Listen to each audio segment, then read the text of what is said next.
Hello, everybody. Thanks for joining us. Welcome. As always, feel free to say hi in the chat and let us know where you're from if this is your first time. This is going to be our last stream on parallel programming. And that doesn't mean that it's our last one for Programming for Lovers in Python. We're going to have a few more in the course before we finish up. We're going to look at what I like to call the dark heart of computer science. So we're going to delve deeper into the bowels of the computer and talk about kind of how all this is actually working. Like when you write code and we have a for loop, regardless of whether we generate it or it's generated by AI, how is it that that's taken and then converted into instructions that a computer can follow? So we're going to look at that particular problem. We're going to go back to the start of the course. And we're also going to put out some practice exercises for this chapter. So there are some amazing practice exercises accompanying the material of this chapter. So check out Lotka-Volterra for those. And we'll have a complete set of practice exercises that are around a process that demonstrates something called imminent criticality, or it often has a slightly different name. But we're going to represent it as moving sand piles around on a grid. But it turns out that this self-organized criticality will be demonstrated from this, and it also shows up in all these random different fields, such as modeling forest fires. So if you followed our project accompanying the course, then one of the projects that you have the option of doing is actually on modeling forest fires. And it's a cool project, and it shows the same sort of general idea, but I'll let you work on the practice exercises for the chapter in order to check that out. Speaking of projects, we have some big news.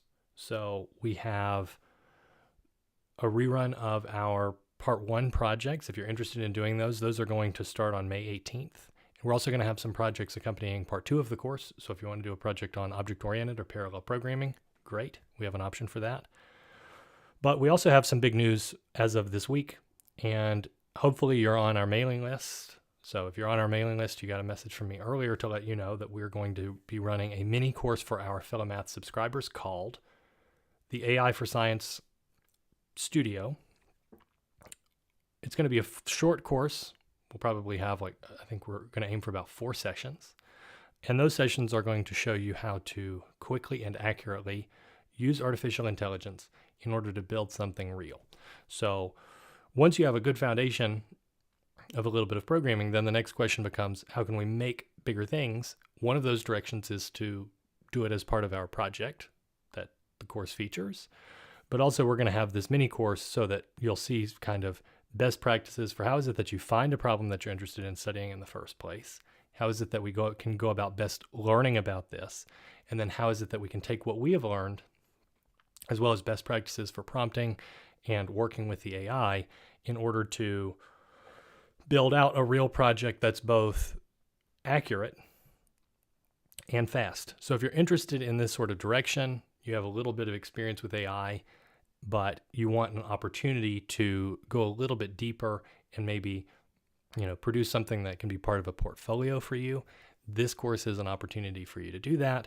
And how we want to set it up is by allowing you to have a menu of a few different options of things that you might be able to do, but also I think largely what this course will be about is the opportunity for you to bring whatever you're interested in doing to that course. So if you have an idea for something that you want to work on, I think the course kind of gives you the structure and the incentive and maybe the community to have that opportunity to complete that project. So we're going to be starting that June 22nd, and the course itself will be live and on demand. As I said, in order to unlock, you should be a Philomath member. So there's a link to that in our description. And for the project side of things, you need to join at 6 months. So I hope, that's something that can be of help. We put a survey out. It sounds like this is something that a lot of folks are potentially interested in. So it's something that we want to offer, and I hope you'll sign up. More details on that later, and you'll get more details coming to you once you join our Philomath membership. Tonight, though, we're going to finish up our parallel programming demonstration. And we're going to delve into a scientific application here with a reaction-diffusion simulator. So the idea is, and if you followed our practice exercises for a previous chapter, we've already seen a flavor of a reaction-diffusion simulator with our Gray-Scott model. And what the Gray-Scott model was doing was zooming out and thinking about a cellular automaton where each cell can contain concentrations of particles, and then the cells swap their concentrations and recompute their concentrations of particles based off of certain rules. The particles are moving around within the grid, and also as they move around in the grid, they're going to interact. And those reactions are going to cause changes in the particle concentrations. So in the case of Gray-Scott, we were trying to zoom out a bit and represent that as squares in a grid, where each square could actually have thousands of particles in it. And what we saw is when we zoomed all the way out, we could see beautiful Turing patterns arise as a result of these simple rules. What we're going to do is, in this particular case, is zoom in. So in a previous stream, we looked at diffusion, and we built a model of diffusion, right? So we allow points to randomly walk throughout the plane. And what we're going to add to that is the ability for these particles to interact via these reactions, which will be rules that indicate that if you have, 2 points like an A and a B, maybe if they come in contact with each other, they're going to produce 2 A particles. So it's as if the A is a predator, and the B is a prey. And so when an A and a B come in contact with each other, we wind up with 2 copies of A. So it's as if the B particle transforms into an A particle. So the prey becomes a predator. And the points are still going, these particles are still going to randomly walk. One of the ways that we could do this is to detect actual collisions of the particles. Now that is where the runtime of our algorithm in any language that we are going to implement this in is going to blow up. So if we have to make very precise computations of particles moving around and coming in contact, that's going to slow down our algorithm. What we are going to do instead is adopt a simplified version of this model that comes from, real science. I think back in the days of having less computational power and needing to have some way of representing a particle simulator. And we're going to instead simply at every point in time detect, well, are there any points that are close enough to me for me to consider them to be possibly colliding with me? So we're not going to have to detect exact collisions and then think about how that's going to change the velocities of these things. That's going to be really hard. Instead, we're just going to let everybody move around. And if 2 particles that are involved in a reaction are within a certain threshold distance of each other, then we're going to say, well, maybe it's not 100% of the time that the chemical reaction will happen involving these particles, but with some probability that's dictated by the reaction rate, we're then going to say, well, now we'll actually get a little bit of randomness in our implementation. So if there's a 20% reaction rate, we'll say pick a random number between 0 and 1. If it's smaller than 0.2, then we're going to say that reaction happened. And so the idea is the particles are going to move around. They can have different rates of diffusion, but as they move around, there are reactions that dictate how they're going to change over time. So we have plenty of data associated with that. And there's different models that we're going to look at. But the first thing, of course, we need to do is implement the reaction diffusion model itself based off of what we've already seen with the diffusion model. So that will mean that we start off with implementing everything serially. Then we're going to convert that implementation to a parallel implementation. And hopefully what we're going to see is that the parallel implementation is faster. What we saw last time is that a parallel implementation can be faster than a serial implementation if 2 things happen.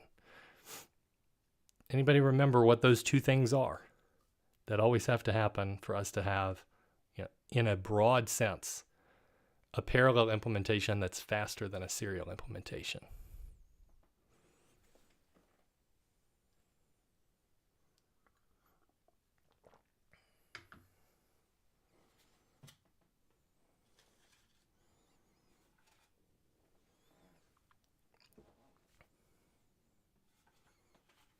What do we need to have happen?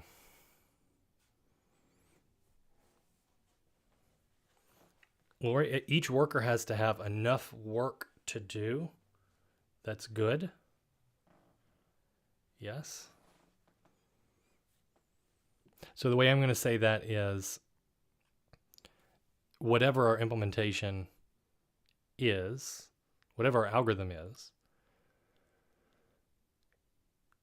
each worker needs to make sure that it's actually doing something that's not trivial.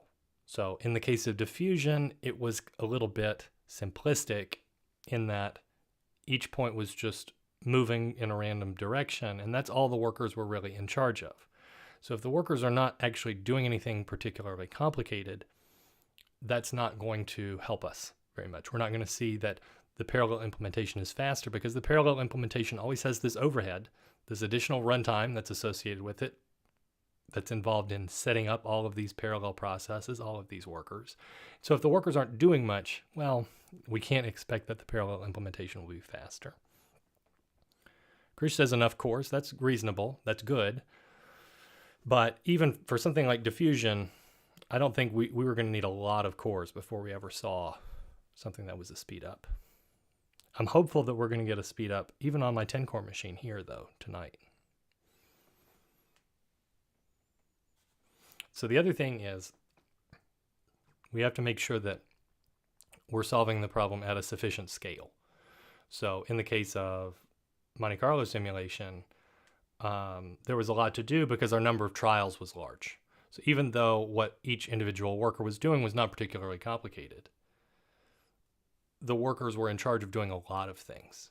And the same thing will apply here, which is that it's going to be sufficiently complicated because we're going to divide up our space in the same way that we did for diffusion. We're going to divide up a two-dimensional space into strips. Each worker will be assigned its own strip. And they're going to move the points, but they're also going to allow the particles to react. And they're going to do those computations within the strip that they're assigned to. We're going to see there's some complications to that. But now that's going to mean that they are doing sufficiently complicated work. But we also need to make sure that they're doing enough of that work, meaning that the number of particles that we're going to work with, that also needs to be above some threshold, where if you're beneath that number of particles, it's not worth doing. So the second critical part is that the algorithm has to work at scale. So by scale, it means that the size of the input data need to be sufficiently large. And in this particular, in the case of Monte Carlo simulation, it meant we're going to run this for 4 million simulations, not 300. And in the case of what we're going to do with the reaction-diffusion model, I think the idea here is we want this to work for a lot of particles. So we don't want to just say, oh, well, we're going to have 100 particles. Each core on my computer with 10 cores is going to get, be in charge of 10 particles. That won't be enough. We're going to need to make sure that we're having, several hundred or several thousand particles across our space, so that this way we're hopefully going to reach a point where even though the parallel algorithm, if we look at the runtimes, the parallel algorithm might start off as taking more time than a serial algorithm. If we charted these, eventually they're going to cross. And so we want to go far enough out in terms of the size of our data so that we're actually going to see a parallel algorithm that's taking less time than a serial algorithm. So that is the hope. Of course, we're going to have a fair amount to do with respect to the implementation of this. And that's where we're going to start tonight. And I'll walk us through everything that we have here. So starter code in our description, you can check that out along with all the other information that we always have in our description. So if you want to follow along with me, feel free to. This will be a pretty dense stream, and that's a good thing because there is nothing that we're going to do that we're not capable of, but it's going to combine a ton of things. For one, it's a lot of code. Secondly, we're going to have parallel programming. And third, we're going to see all this other stuff that we've seen throughout the course. Object-oriented programming, Monte Carlo simulation is going to be involved in this. So in many cases, even though this isn't the last thing that we're going to do from the perspective of programming in Python, it kind of is. And it's going to be at the intersection of everything that we've learned up until this point. So it'll be hard, and I think it's an opportunity to reflect on how far we've come together. But it's not the end, and nothing that we're doing, there's no line of code here that I'm really going to have to explain as new. So it's an opportunity for us to see we're going to have many hundreds of lines of code in this folder. We're not going to write all of that. Some of it I'm giving to you in the starter code, but everything that we are going to see is something that we've either already done or is just something that is a minor step beyond what we've already seen. So I think enough ado there. We're going to get started, and I think we're ready to go. If you have any questions, let me know. Feel free to post anything that you have in the chat as we go, and I'll address it when I can. As always, please like and subscribe to keep us visible. Join our mailing list and Discord, and as I said, you have to be a Philomath member for our upcoming projects, so join us for that. And that's it. I think we're ready to get started.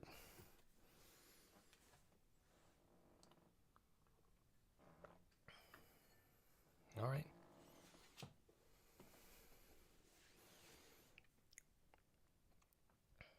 And Ben, before I start, you had a good point that the workers don't need to talk to each other that much. That's also good too. So there are some kind of parallel algorithms too that require a lot of coordination. And we'll see a little bit of that idea because it turns out when you divide the space, when you're just diffusing points, it doesn't really matter. Everybody can be in charge of theirs. But we have some boundaries conditions that we're going to have to detect. So when we divide the space into vertical strips, I might be at the border between two strips. And that means I could interact with the particle that's on the other side of this border between strips. So when I have reactions and I'm adding that in there, all of a sudden I'm going to have to do a little more work than what I might have to do in the serial case if I'm just looking at the points in a space. So that's also a good point. We're not going to see very advanced versions of that sort of thing in this course because we try to find algorithms that I think are straightforward to turn into parallel algorithms. But good point. All right. To get started, we've got our starter code divided over a number of files. We have a main.py, which is going to run everything. I'm going to show you first, we've got a datatypes.py. And datatypes.py is going to have a bunch of data classes in it. We'll have an ordered pair. Okay, that's our old friend. It has an x and a y as floats. We've got a particle class. This is the same thing that we saw when we implemented a diffusion simulator, but you have a position, which is an ordered pair of that particle. It's an ordered pair, and remember we need this fancy thing just to say that the position is an ordered pair that Python demands. We also are going to label each particle with a species. The species is going to be an integer.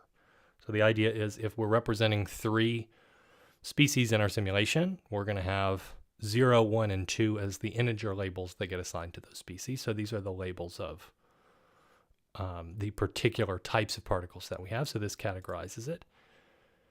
The radius is going to allow us to draw it. So we're going to draw all of our particles as circles of some radius. And the diffusion rate is going to indicate, as we saw with our diffusion simulator, the speed at which the particle is moving. So in a given time step, the diffusion rate says, how far do you jump?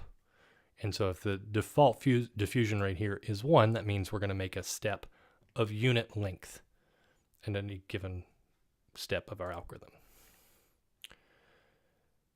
Then we've got a reaction data class. That seems like a reasonable type of object for us to have, or a user-defined class.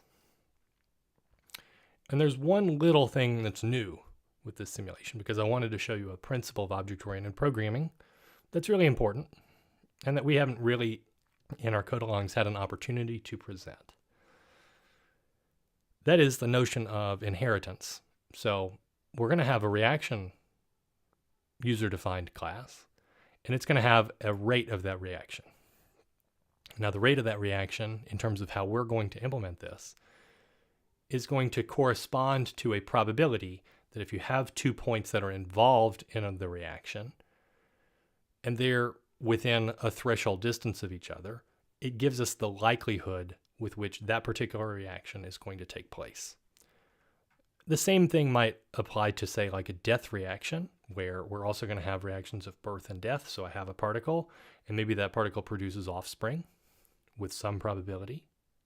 Maybe also that particle dies out in a generation with some probability, and those are going to be a function of the rate. Then we're going to have different types of reactions. And I mentioned this concept of inheritance.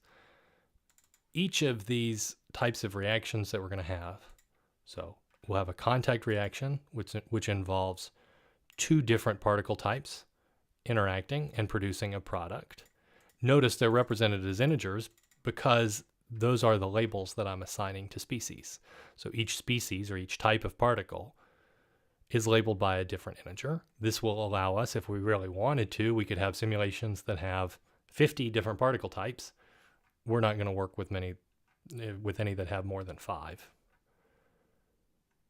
But the idea here is, well, two particles, a catalyst, we're going to call them catalyst and substrate, are going to interact.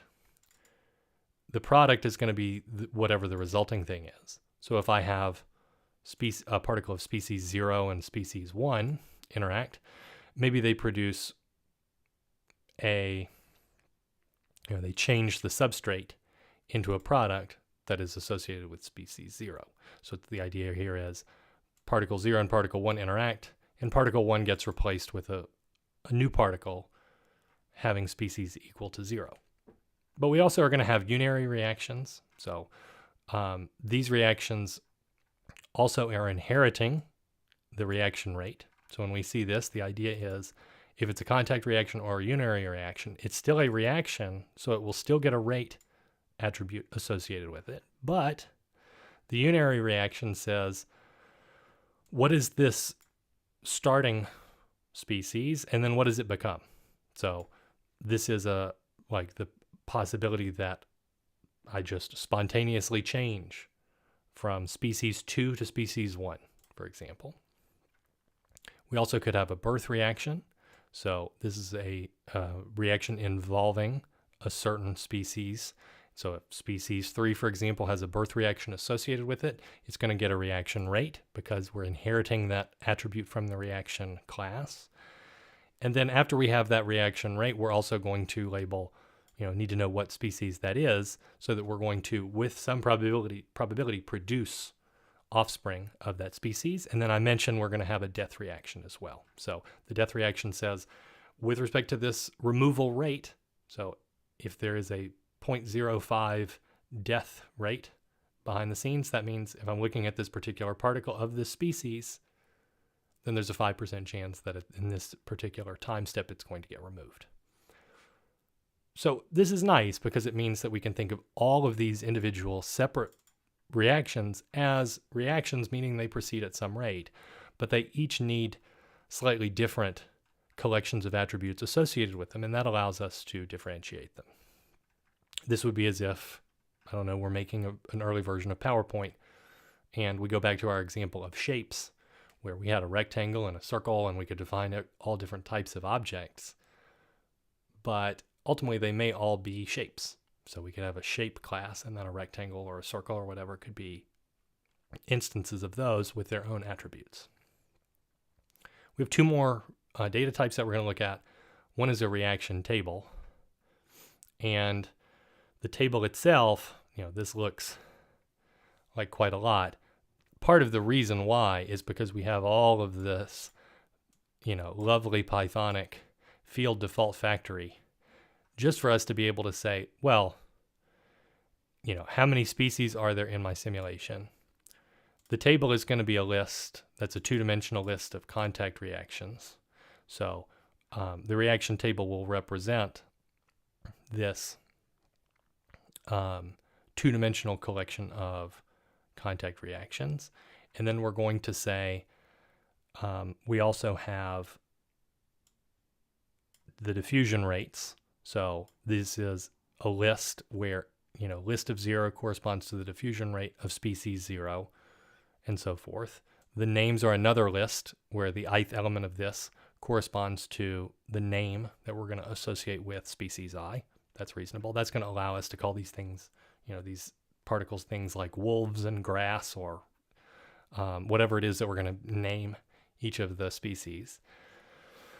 And then we've got things like colors. We've got a background color. And we've got our list of unary reactions, birth reactions, and our death reactions too. And then finally, we have parameters that dictate the simulation. So we say, how big is the box? This is going to be taking place in a two-dimensional box.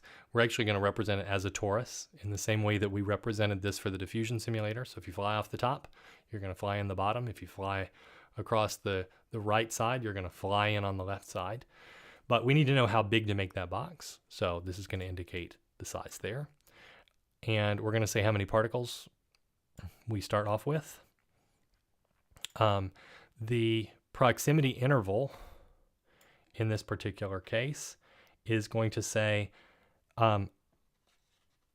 how many steps are there between times that we actually apply reactions. And the reason why we're going to do this is if we don't, especially because we're dealing with Python here, and Python can be slow,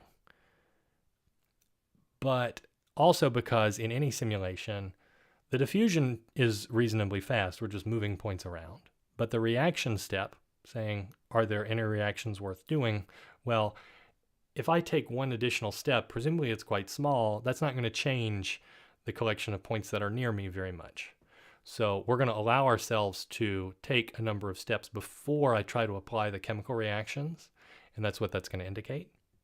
We also have an activation range that's going to tell us, how close do two particles have to get before I'm going to consider them to be close enough to apply the reaction that involves them. And then number of steps, of course, is just telling me how many steps should I run this simulation. So that is a huge file in terms of data types, but I hope you see that even though there's quite a lot to this, and even though we are still, in the grand scheme of things, relatively new to object-oriented programming, we can understand kind of everything that we see in this file. The other types of files that we see are very standard stuff. Custom IO, pretty boring stuff. I mean, this is just going to read in a CSV for us. So we're going to load in a reaction table and so forth. Boring. Animate is like the exact same animate.py that we've worked with. All this is going to do is take a collection of pygame.surface objects and a place to draw them to and a frames per second value, and it's going to make a movie. So we're not tremendously interested with this because I'm giving it to you for free because we've already done all this before. And then we have things like drawing.py. This is the same type of thing that we've done throughout the course, whether it was the gravity simulator or cellular automata or whatever it is, where we have like a game board or whatever it is we're working with. In this particular case, it's a collection of particles in the plane. And then once I've got all those particles, well, I want to create a frame or a snapshot of the universe, so to speak, at this particular point in time. So we're going to have a function to draw that frame to a pygame.surface object. And we're also going to have, something to draw a collection of frames to do it with some drawing frequency that we have behind the scenes. So drawing is going to be the same. Plotting, I'm going to give you for free. This is similar to what we've done already with matplotlib. And in this particular case, all this is going to do is chart for each species what's its population over time. So as we go through time, how many points of each type, or how many particles, I should say, of each type, are we going to see at that particular time point, and how is it that that changes over time? So all that stuff is pretty much standard. The only other thing I wanted to show you is, like, if we look at one particular data set, there's a lot of comments here, but the data here are contained here. And the first two lines tell me, what are the diffusion rates of the 2 points. The next two lines are going to give me their names. So I'm going to just call this prey and predator. This Lotka-Volterra is a very classic 2-particle species simulator where we're going to look at a predator-prey dynamic. Here are the colors associated with, each of the 2 species. So we have RGB values for species 1 and RGB for species 0. And then we've got a background color, which is another RGB value. We have a birth rate associated with species 0, so the prey are able to be born. The predators don't have a birth rate associated with them, but they do have a kill rate. So the predators, which is species 1, are going to have a kill rate associated with them. And we could change these parameters and see how they change the resulting simulation. I would encourage you to do that and let us know, how this changes things. We're using these values of 0.026 for each one. And then we have this mysterious line here, but this mysterious line here means that there's one reaction involving both of the particles. So the first 3 elements here of this line of the CSV say this is species 1, this is species 0. So this says a predator and a prey. And then this is what's on the right side of the simulation. So we have 1 here, which means, well, we're going to end up with just species 1. So the predator eats the prey and we wind up with a predator. And then this particular number here is telling me the reaction rate at which that. So if it's the case that a particle from species 1 and a particle from species 0 are within the threshold distance of each other, then we're going to apply this reaction with probability 0.1. And that's really all we need to know in terms of, we could represent a huge collection of different reaction diffusion models. As you can see, we've got several different examples here with this same setup of a CSV that indicates what are the diffusion rates, what are their names, colors, and what are the reactions and their rates associated with running the reaction diffusion model. So pretty cool. And once we have that, I would hope it's not hard to explain how all of this is going to work. I also have main.py written for us. What is main.py going to do? And we can take a look and see, if you've joined us before, a lot of this is going to be very standard. We're going to parse in a lot of the parameters that we care about from the command line, like which CSV should I look at, what should the width and the height be, how many steps should I run this simulation for. And then we're going to, run a serial simulation and animate the system.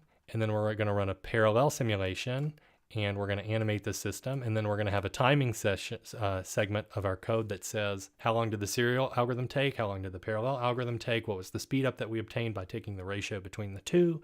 And, this is everything that we've done throughout the entire course in terms of timing algorithms, something that we care about. But there's no sense in writing all of that over again. So this is just some pretty printing to handle that for us. Everything else here is just calling the functions that we have and working with the parameters, especially those that are taken in from the command line. So none of that is of particular interest to me in terms of what the objectives of this code along are, which is to get you to appreciate, number one, can we build a reaction diffusion model, which is a pretty tall task in and of itself, but then can we take that and then extend it and make this into a parallel simulation? So we're going to write then a simulate serial function that's going to take a list of my particle objects called particles. It's going to take this reaction table, and remember that the reaction table itself is this data type that has, it has a fair number of attributes associated with it. So we have the table representing the contact reactions between two particle types. But we also have the number of species, the diffusion rates, their names, their colors, their background colors, and then the collection of the other non-contact reactions, meaning things that just involve the spontaneous conversion of one species to another or our birth and death reactions. So all that's going to be represented in this big table type, and we're passing that in as what we call this reaction table. So it has a table associated with it in the sense that it has a list of the reactions, but there's multiple lists and there's a lot of other parameters.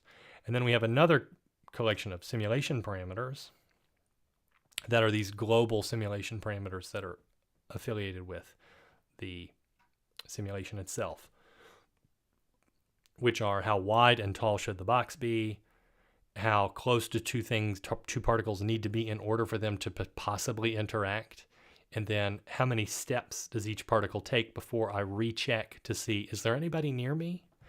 And then at the end of all of that, what I'm going to get is each generation, each snapshot is a list of particles, and I'm going to get a list of those. So as we have seen throughout the course, whether we were building a cellular automaton or a gravity simulator, we're going to have something that represents a snapshot of the system, and then we're going to have a list of those things so that the list represents all of our snapshots all in one place. So we need to just write this function. This is the only function that's in serial, and it obviously, I think, certainly it's going to have some subroutines, but this is what we want to build. And in every particular major step, what we're going to do is we're going to move the particle this proximity interval number of times, and then we're going to apply the contract reactions one time, as well as the unary reactions, and we're going to write all that to a frame. So the frames are going to wait a certain number of steps as the particles move around in order to actually apply the reactions and then say, take a snapshot. So the first thing I want to do, and this is inherited from what we did when we worked with a diffusion simulator, but the first thing we want to do is let's deep copy the particles that are given to us, and then we're going to make the list of the things that we're eventually going to return. So, we're going to make the current list of particles and this list of frames or snapshots that we eventually want to return. Eventually want to return. Okay, and how can we do that? Well, I'm going to say current is a list of particles, and that's a copy of our input list. So we're going to say copy.deepCopy of particles, and then we're going to make, sorry, this is just on its own. And then we're going to have the snapshots that I'm going to call frames. That's going to be a two-dimensional list of particles. So where each of these list of particles is one snapshot. That's going to be a list, and it's going to have its own copy. So we're basically just creating this first snapshot and placing it as frames of 0. And then way down here, I'm going to return frames because that's what I care about. And so we could do particles here. I also could copy current. We're making copies of copies, and everything's going to be fine there. We're going to then let all of the particles travel their number of steps before we then recheck the reactions. So what I need to know then is, if we have a question, it's how many steps or how many snapshots will I eventually take? And I'm thinking of this as batching all of the steps that I want the simulation to run into a collection of buckets or batches, where each batch is going to have some number of steps.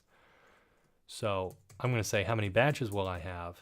Well, the number of batches is going to be, if I go into the parameters, it's going to tell me the number of steps that the overall simulation is going to run. That's one of the attributes of my parameters. And then we're going to integer divide it by this proximity interval. And remember that proximity interval is equal to the number of steps between snapshots. Okay. So this is the same kind of paradigm that we've seen throughout the course.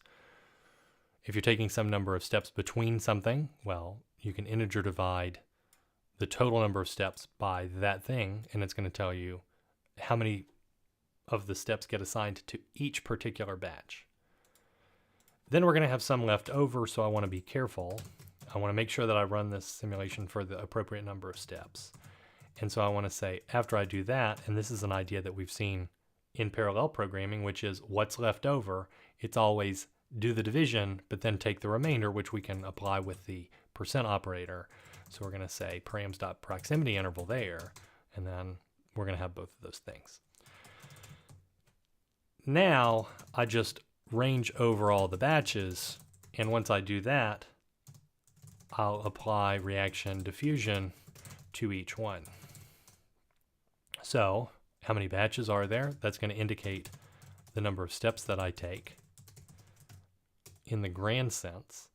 And within each batch, I want to move all my points this proximity interval times. So they're going to make that number of random steps around. And so I can do that by saying, okay, for, I also don't care about the index, in the range of proximity interval, I'll say for p in current, so that's my current universe, so to speak, my list of particles that I'm working with. Then I just want to call rand step of p params dot width params dot height. So I'm updating the position of p by moving it in a randomly chosen direction. By how much? Well, that's going to be based off of p as a particle, which means it has a species associated with it, which means it has a diffusion rate associated with that particle. And so this diffusion rate will tell me how far to jump at each point in time. This is something that we saw already when we implemented our diffusion simulator. We're also going to have two more little parameters here, because when I make that step, it might be the case that I've stepped off the grid or off the bounds of the board, and rather than thinking that as a bad thing or losing track of the particle or having to do something complicated like allow it to collide against the sides, it's actually much easier to just wrap it around to the other side. So we did this with the diffusion simulation. And in fact, I mean, I could go to my diffusion simulation and go into functions and say, I've got a rand step function that I already have. The only thing that's different here is that when we implemented our diffusion simulation, we didn't have, it wasn't the case that we were trying to wrap the particles around. So, you know, we're going to have a rand step function when we look at, and I'm just going to copy this over. When we look at Reaction-Diffusion and we look at functions.py, we're going to have a helper function called rand step that's going to do the same sort of thing, but I need to be careful because it's going to take my particle, and this is good, the particle's diffusion rate. But what we haven't done is apply the idea of wrapping around the edges of the box. So I'm just copying that over for the moment, and then we're going to take a look at it here shortly. In the meantime, once I've taken the random step and I've moved the position of the particle, then what I want to do is say, I've done this, you know, for the number of what I'm calling proximity interval times. And after I've reached this point, you know, now I want to apply the reactions. So I will say, take the current state of the universe, take all of my particles that I currently have, and update it by calling a function called apply reactions. And I'm going to need to separate these out. So there's two types of reactions. We can get into the details here, but I'm going to apply the contact reactions as one function that I'm calling apply reactions. And then I've got another one that's going to apply the unary reactions, and I've just split this out as two functions. So we're thinking about, you know, if it's a predator finds a prey and eats it, and converts it to a predator, that's good. That's this particular reaction that we're working with. But if it's a birth or a kill scenario, that's another type of reaction. So I've split it out as its own function. And then I'm going to say, you know, add the current snapshot to the overall list. Okay, so I can say then frames.append, and I'm going to keep updating current, which is nice. And every time I want to take a snapshot, I'm just going to copy the current state of it. I should also say what apply reactions and apply unary reactions are going to receive. They're going to get the current list of particles. They're going to get the reaction table that I care about, and they're going to get the parameters. All of that's going to be the same whether I'm applying contact reactions or unary reactions. I've just split this out into two separate functions since they're doing kind of different things. Then I need to be careful because technically, after I've ranged over all the batches, remember, we haven't done anything with remainder. So we still have this collection of steps. Maybe it could be 0, but there might be some number of steps left over. And the good news is, well, I've ranged over all the batches. I've applied the reactions every time that I wanted to apply it. But we may have a few steps left over of just random walking. So you wouldn't even notice this as a bug probably if you visualized our simulation. But technically, we should say if the remainder is greater than 0, then we want to say we're doing this exact same thing, which is for all of the steps, move all of my points. We want to be a little bit careful here.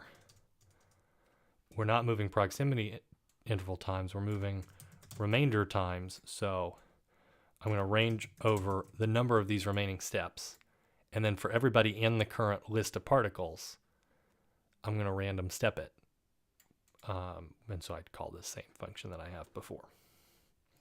And then now at the end of this process, I can return my frames. So that is simulate serial.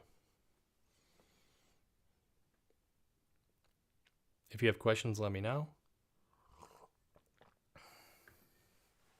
It should feel comfortable because we're just applying all this object-oriented stuff. We're not doing any parallel stuff yet. And we're going to have some details, of course, but we're going to need to pass those details to subroutine.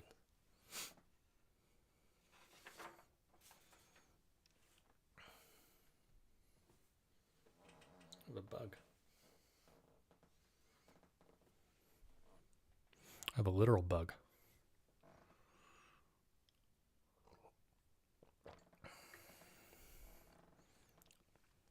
It's nice that it's now warm enough in Pittsburgh for something to actually survive. Okay. All right, so let's carry on.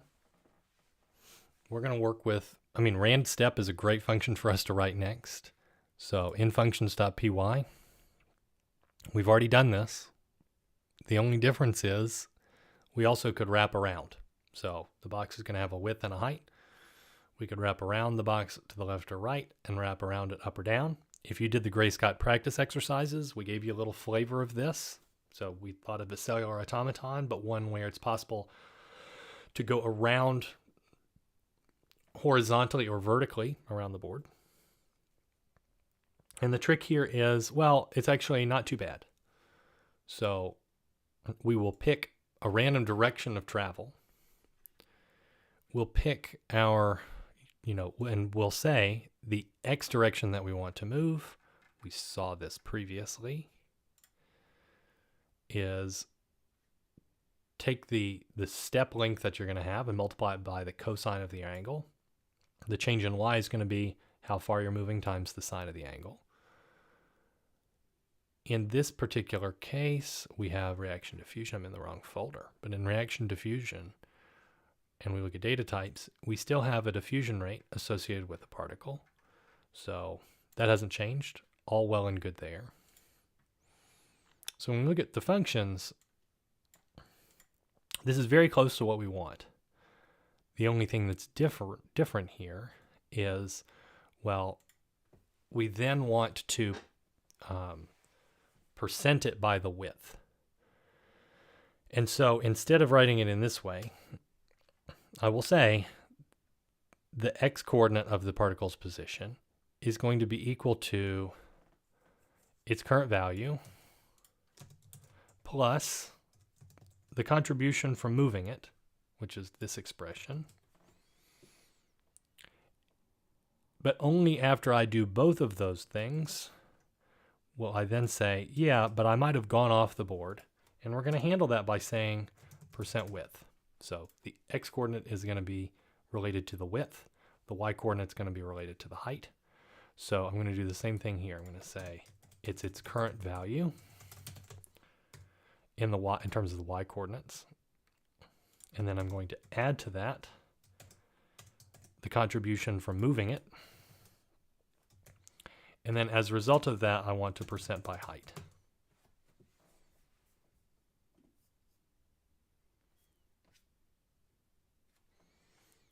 And that's my rand step. Okay, so what's nice about this, I don't have to return anything. And the reason why is because we know Python is passed by object reference.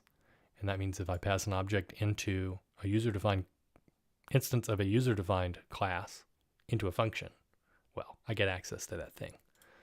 So that's nice, and that means I just have a nice short function. The other function I want to write here is called apply reactions. So apply reactions is going to take my list of particles as input. It's going to take this big reaction table indicating all the possible reactions that could happen, which could be huge. In our case, it's not going to be many, but we could have an arbitrary number of reactions. And there are those additional parameters associated with it. And then we have the parameters of our simulation. So things like the width and the height, but also things like this, proximity interval saying how many steps between applying reactions. So the overarching global simulation parameters, that's going to be input 2. And then we're going to return a list of particles, and that's the same as our input. So here, we could just modify this list in place. This is how I've written this is a little similar to how we kind of used to think about things with, like, going back to cellular automata, where I'm actually going to return the list. We could also just modify it in place. That won't hurt anything here, but I'm going to have it so that at the very end of this, we're taking a list of particles as input, and then after I implement this, I'm going to return that list of particles that I called particles. Okay, so we're going to modify this list as we go, and then I'm just simply going to return it. So this function, again, is going to apply, these are the contact reactions, and then we're going to apply the unary reactions. So these are the ones involving multiple particles. Cool. And then we're going to look at one involving only one particle. So this one involves contact reactions, which means what I want to do is say, let's find all the pairs of particles that might interact. And there's an assumption, I should say, associated with this simulation, which is we're not going to move beyond pairs. So we also could have like 3 particles interacting. For example, we could have an A, a B, and a C, and those could collide. They're going to be rarer than like A and B colliding and reacting with each other, but it does happen that you could have 3 different particle species colliding in the same place and interacting. I think most simulations don't move to 4 because the likelihood of such an event is astronomically smaller at that point in time. But we're going to assume that we only have 2 particles that actually react as part of the reaction. So we're looking for pairs of particles that are going to possibly interact. And so to do that, I know how to do that. I can just range over the particle list twice.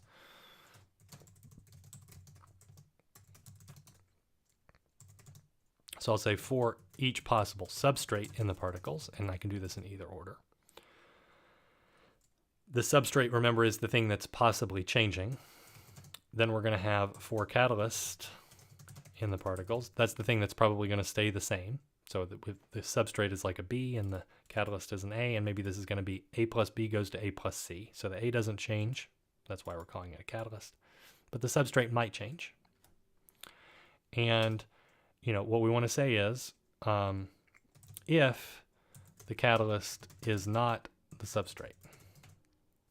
So we don't want to consider the possibility. Now, this is not saying that they don't have the same species. It's certainly possible to have 2 copies of an A, 2 copies of a predator, and interact them in some way.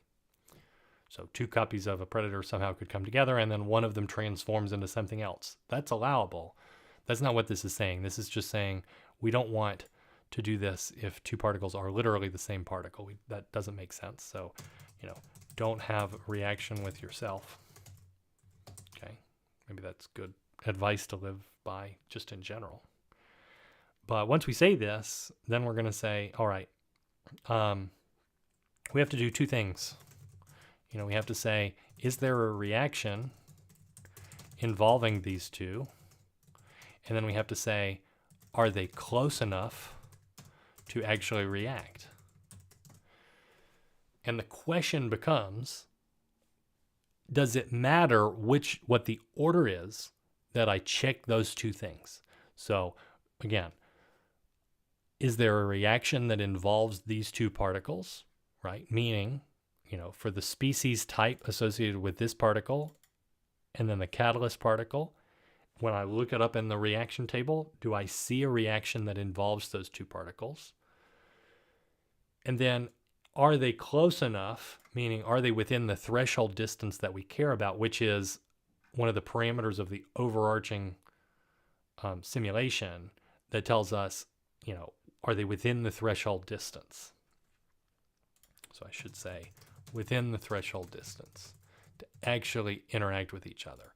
And we need to check both of those. If both are true, then we roll some dice and add a little bit of randomization. Great. So we have a Monte Carlo approach here behind the scenes. And we're going to roll some dice to see if we apply the reaction to these particles. But I need to answer the question first. Do I want to answer this question first, or do I want to answer this question first? Or is it the case that the order between these two things doesn't matter at all? This is a good chat question. Do we not care? Or is there actually going to be a difference between these? Would we say, like, we want to do one first, or we want to test two first?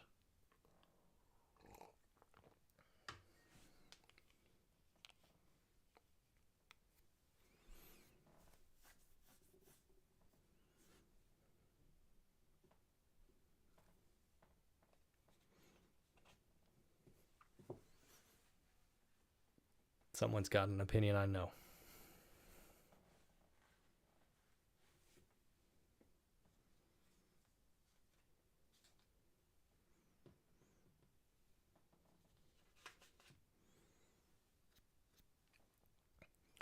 AKB very much on the right track by saying which of these things takes more time. Okay, you tell me. Does one take more time? If one takes more time, which one do we want to do it first or second?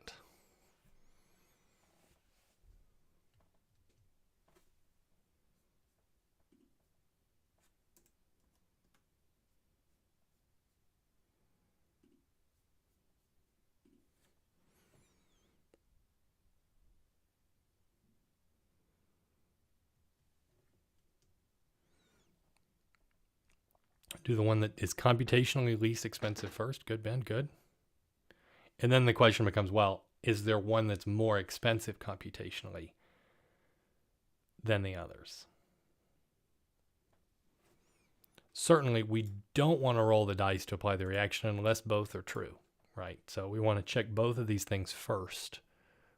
So we don't have to do anything unless we verify both of these things. But yeah, the question becomes, is one of these things faster than the other? And the answer here is, it might seem that the threshold, like determining that they're close, is the faster thing to do. But if you think about it, most particles are not actually going to be within the threshold distance. So we're going to do a lot of comparisons. And the answer is usually going to be no, right? Because if you think you have a huge simulation, especially as you scale this thing, the threshold distance is small. I'm only going to react with things that are very close to me in a huge board. And if that's the case, well, most of the time I'm going to be computing a distance that's actually not useful. And the issue becomes, when we compute that distance behind the scenes, we have to compute the distance. And so we have to do a math.square root and apply the distance formula. I guess we could not take the square root, but then we've got to square the thing. Whichever way we go, that doesn't seem like a lot, but it's slightly more, I'd say actually a little more than slightly more than just looking up something in a table to say, is there a reaction involving these two? So it's a great example of the type of thing in code that really matters, in that it seems like such a nonsense thing, but when you scale this to having tens, hundreds of thousands of particles, and there's reactions everywhere, and you're running this for huge numbers of steps, and you want it to scale well, it's actually the case that, the first test is faster. So we want to do it first, because that we're going to test more things with the first test and then winnow out a lot of the data set. And then that'll allow us to only do the distance computations on a smaller subset of things. So there's a lesson to be learned there, but we're going to look up the reaction and say, in the reaction table, it has this field or attribute called table. And this is in our reaction table. We've got a table, and it's a two-dimensional list of contact reactions. I guess it could also have this none type, but they're going to have reactions in them.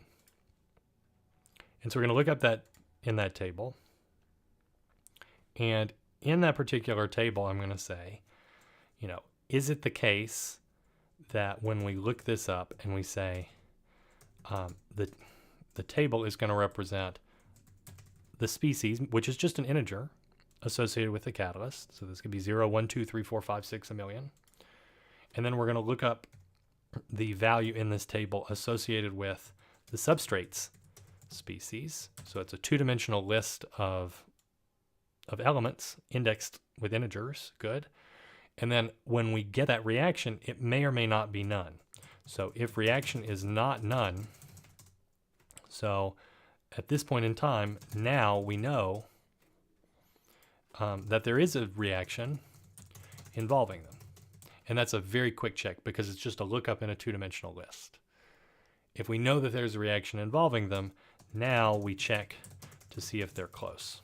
And the other thing that makes this distance check kind of annoying is, well, it's not even just a distance. There's something that's kind of hidden from us, which is that we have a box and you're looking at a given point. Now, if you're on the corner of the box, you have to consider points that are near you, but they may be wrapping around the top or they may be wrapping around the other side. So if you're near an edge, it's bad enough. If you're near a corner, you actually could be near something that's in any of the four corners around you. And so that's going to make this check even that much longer than just looking up a value in a table. So I'm going to have a special function. I could have a function that says, what I really want to say is d is equal to the distance between the catalyst's position and the substrate's position.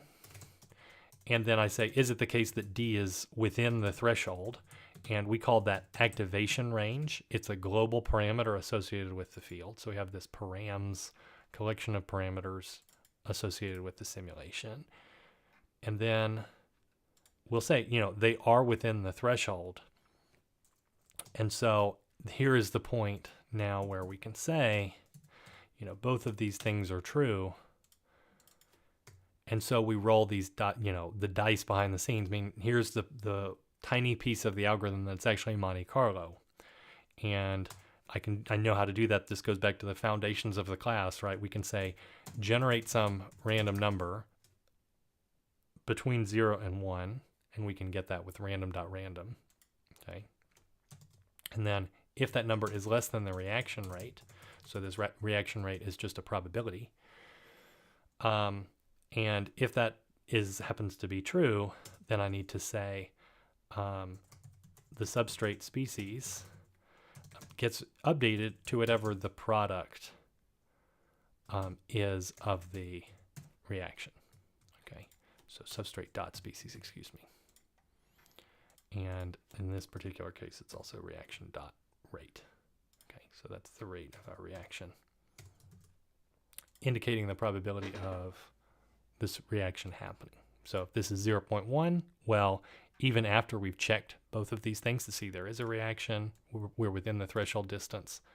We're not actually going to do this, unless a random number is less than the reaction rate. Okay.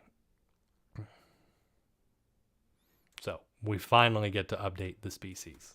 So this is update the substrate to whatever the reaction gives. So it's like the catalyst is the predator, the substrate is the prey, and in that particular case, we would update the substrate species to be, well, whatever the reaction product is going to be, which is going to be a predator. Minor point, which is that we're not just computing the distance, we're computing what I'm going to call the toroidal distance between these 2 points.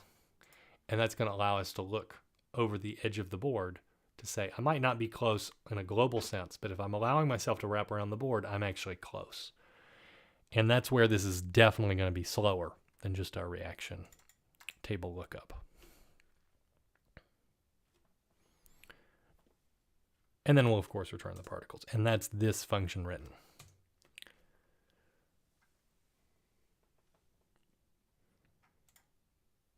All right. That's a lot of nesting, AKB, I agree.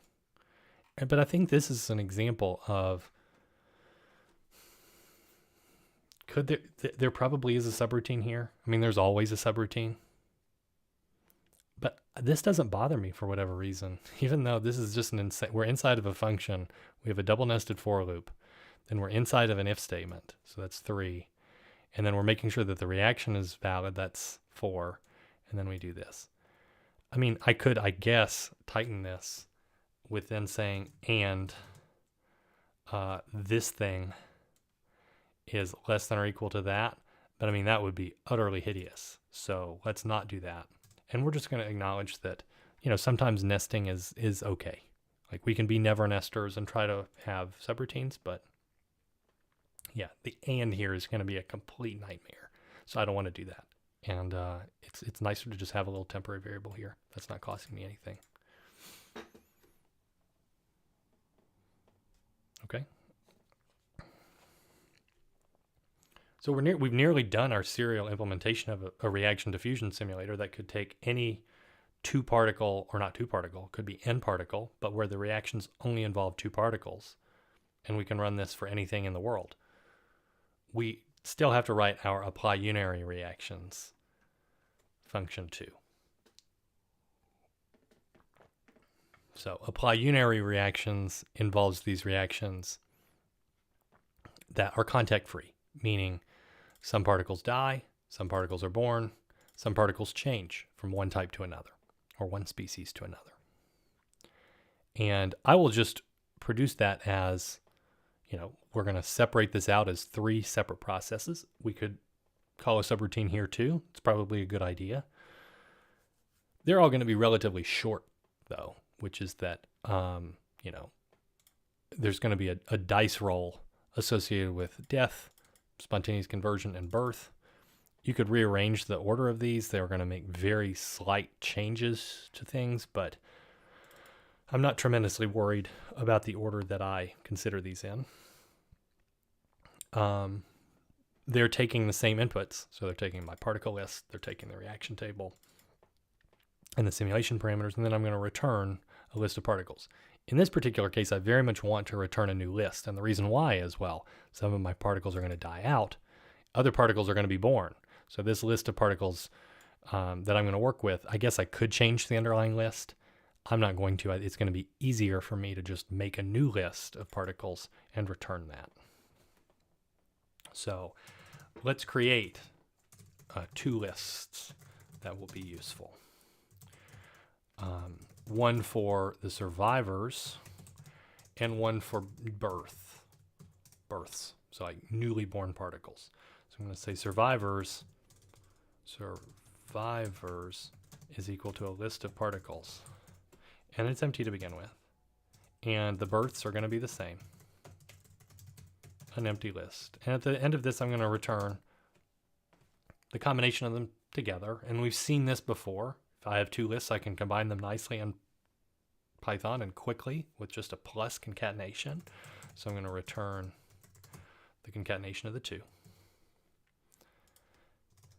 And now I want to apply, you know, each of the 3 reaction types. So the first one I'm going to do is, you know, let's do for particle in particles. Rule number 1, does it die out? So I'll set dead equal to false. That's good. It starts off alive. And then I will range, and I'll say for dn table dot death reactions. Okay. So there's a collection of death reactions within this table as well. And if I look at that, this is our death reactions. It's just a list of death reactions. Okay. And what are the death reactions? Well, death, birth, and urinary reactions, they all have a rate associated with them. But the death reaction is just involving the species that's an integer. So when we see this, right, if you could have 10 different species in your simulation, it might be the case that 8 of those 10 are immortal. So this list of death reactions might only involve a small subset or one of my particles. In the same way, it might be the case that only some of these are born or are transformed. So when I say unary reaction here, I guess it's a spontaneous species conversions. I'm kind of lumping birth and death inside with those unary reactions. But I'll say, let's look at all the possible reactions. And if it's the case that the particle species is equal to the current, dying out species, okay? If I find a match, and I might not, so we find that this particle can die, then I want to say, well, does it? So we're going to roll some more dice, a little bit more Monte Carlo involved. So we're going to say if random.random is less than the death rate. So there's a rate associated with this reaction, like there's a rate of any reaction. If that's the case, I want to set dead equal to true. And I'm going to use that here momentarily. Now we'll move on to phase 2, and I should say rule 2, which is does it change? And in this particular case, I only want to change, it can only change from one species to another if it's alive. So we'll say if not dead, or if dead equal to false. Okay, so if it's not the case that it's dead, then I want to do the same thing for all of the reactions or possible labels, or all the reactions in the table's unary reactions that are conversions, if the particle's species is equal to this particular species, but it's u dot from species. So we have a from species and a to species. So this would be the starting species of that particular reaction. If that's the case, well, what am I going to do? I'm going to roll a die. I'm going to generate a random number between 0 and 1. If it's less than the rate of that reaction, then I'm going to change it. I'm going to say particle dot species is equal to u dot what happens when I change the species. So u is a reaction. It has the from species, which is an integer, and it has the to species, which is an integer. I don't need a colon to represent that, but we've now represented rule 2. And then we're going to have a final case here, which is rule 3 is there a new particle born? And what we're going to say is, let's look at the table dot birth reactions. I'm going to range over all those reactions. I'm going to call each one B. So our birth reactions, I don't know which direction they're in, but yeah, we have birth reactions that just involve a certain species in the same way that the death reactions do. So the conversion ones have a from and a to, and then we have a reaction rate associated with this too. So we'll say range over all the birth reactions, and then what are we going to do? We're going to say, all right, is it the case that particle.species is equal to b.species? roll the dice one more time. And if there's a win, place it randomly. Okay, so we'll say if random.random is less than b.rate, and if that's the case, well, I'll move this down actually. So we've got a newly born particle, and so we need to create that particle. So the most important thing here is to make sure that the particle has the appropriate species type. Good. It's going to have the same species type as particle. But then we need to place it somewhere. So here's where I'm going to say generate a random number between 0.0 and the width of the board. Generate another one between 0.0 and the height of the board. And then once I've done that, I'm going to be able to say, okay, the species that I care about is b.species. It could also be particle.species, but they're the same.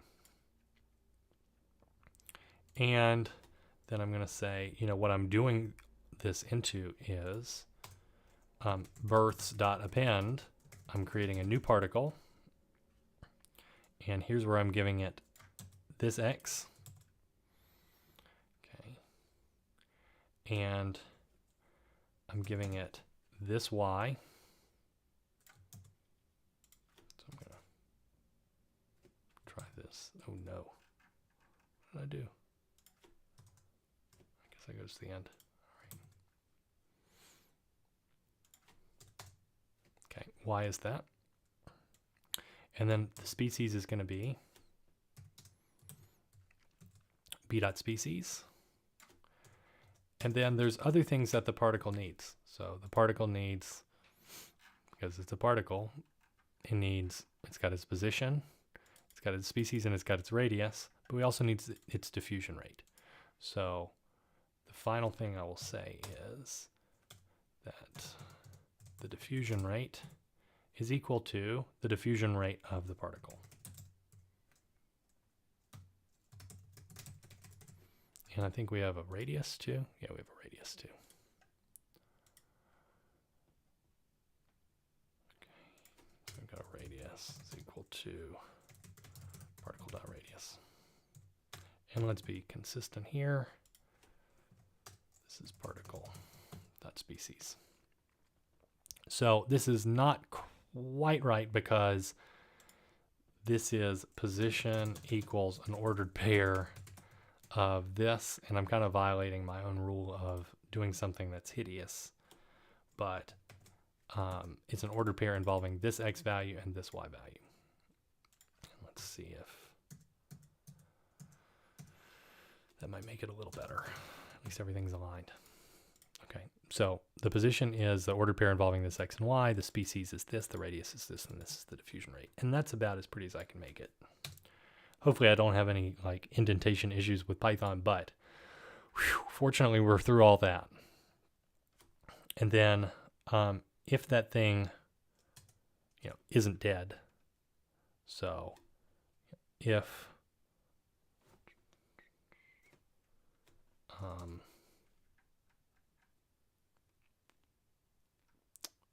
so we've appended the births. All right.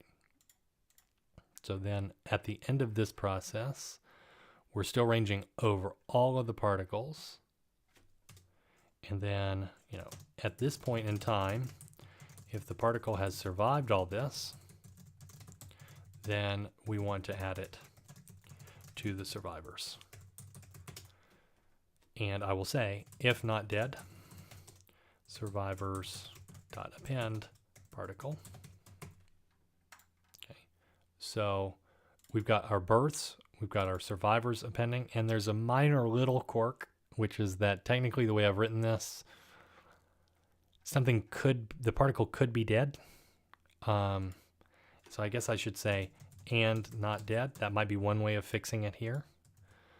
But I don't think it's going to make a great deal of difference, because you could imagine performing these operations in a different order. So either way, you can check that. That's not going to actually change our simulation too much. But we're going to append the current particle if it's made it to this point in time and it didn't die out. And so we have two types of particles. We have the survivors, which made it through this entire process without getting ruled out in rule 1. And then we have the things that were born, which got already appended to my births list. So at the end of this process, I just need to return the survivors plus the births. And that's the combination of the two lists that we have. We're almost ready for our simulation. There's one other thing that we need to do, and that one other thing that we need to do is I have toroidal distance. So let me save this. We have our toroidal distance too. So this seems like a hard function, and it's a tricky one, but the idea is if we were just computing the distance to do our toroidal distance, we would say our dx is equal to the absolute value of, I have two positions, P0 and P1. I also have the width and the height. I'm going to ignore them for now, and then I'm going to return the distance. So I could say P0 dot position, P0 dot x, that's already a position. And I'm going to subtract P1 dot x. And I would say dy is the absolute value of P0 dot y minus P1 dot y. And then I would return the square root of dx squared plus dy squared. So that's just the distance formula. And I've not done anything with the torus here. The trick is, how can I take this and not change it much? Okay. And so the trick is we are going to wrap around if when wrapping around, dx is, the distance in the x direction is smaller than dx, or the same for dy. So I need to check, is it the case that if we're looking in the x direction, these things are not close at all. They're at the boundaries of the box. But if I wrap them around, they would be. And a good example would be, think about what happens if P0 dot x is equal to, I don't know, let's say that the width is equal to 1000, and P0 dot x is equal to 1, and P1 dot x is equal to 999. So dx in that particular case would be 998. That's the absolute value of the difference between 1 and 999. Not good. But they're actually 2 away. So the idea is, how do we get that? And we can see that, we could write this out and see the pattern. But the pattern is to notice that, well, if this is a small amount from the edge and this is a small amount from the edge, they're 998 away. They're this big value away if we go directly. But if we wrap around, the distance is just the width minus that. So I will update. So the idea is update dx and dy to be the minimum of their current values, and width minus dx or width minus dy. So I will say if dx is greater than, let me put it this way, if width minus dx is less than dx, then I'm going to update dx to be width minus dx. And I could have done this with a min, but I like doing it this way. If width minus dy is less than dy, we're going to set dy equal to the height minus dy. And now we've made this update. And we should be good to go.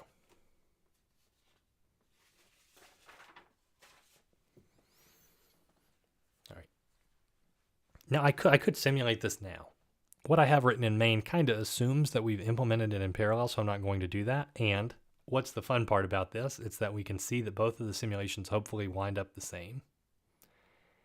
And also that hopefully the parallel algorithm is faster. So let's see what happens when we implement it in parallel. I'd say this is like the end of part 1. And it might be a little terrifying to think, now we've got to do the parallel side. We know that's going to be more complicated. However, we've also done a lot that's going to help us. The toroidal distance is going to come up again. ran step is going to come up again. So fortunately, a lot of the stuff, and this was the same thing that we saw in the diffusion simulation, we can reuse a lot of these functions if we organize our parallel algorithm in a nice way. We'll see that we can kind of reuse a lot of these functions. So let's see if that's true. If you have questions in the meantime, let me know. Otherwise, we're going to move to the next part, which is looking at the parallel version of our simulation.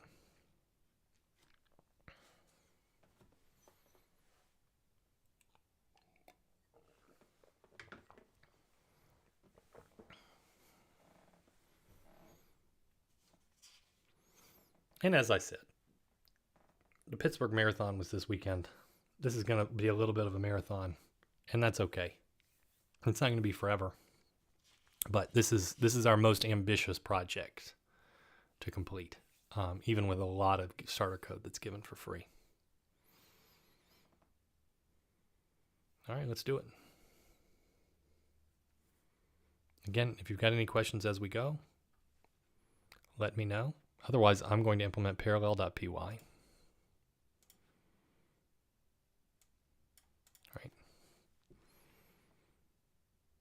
For the parallel version of this simulation, we're going to have a simulate parallel function. It's going to take our particle list. It's going to take our reaction table. It's going to take the simulation parameters. The only thing that's going to vary, we're going to take the number of workers. So that'll be a parameter to our function, just an integer. And then this output list is going to be the exact same. So as we've seen when we looked at parallel programming before,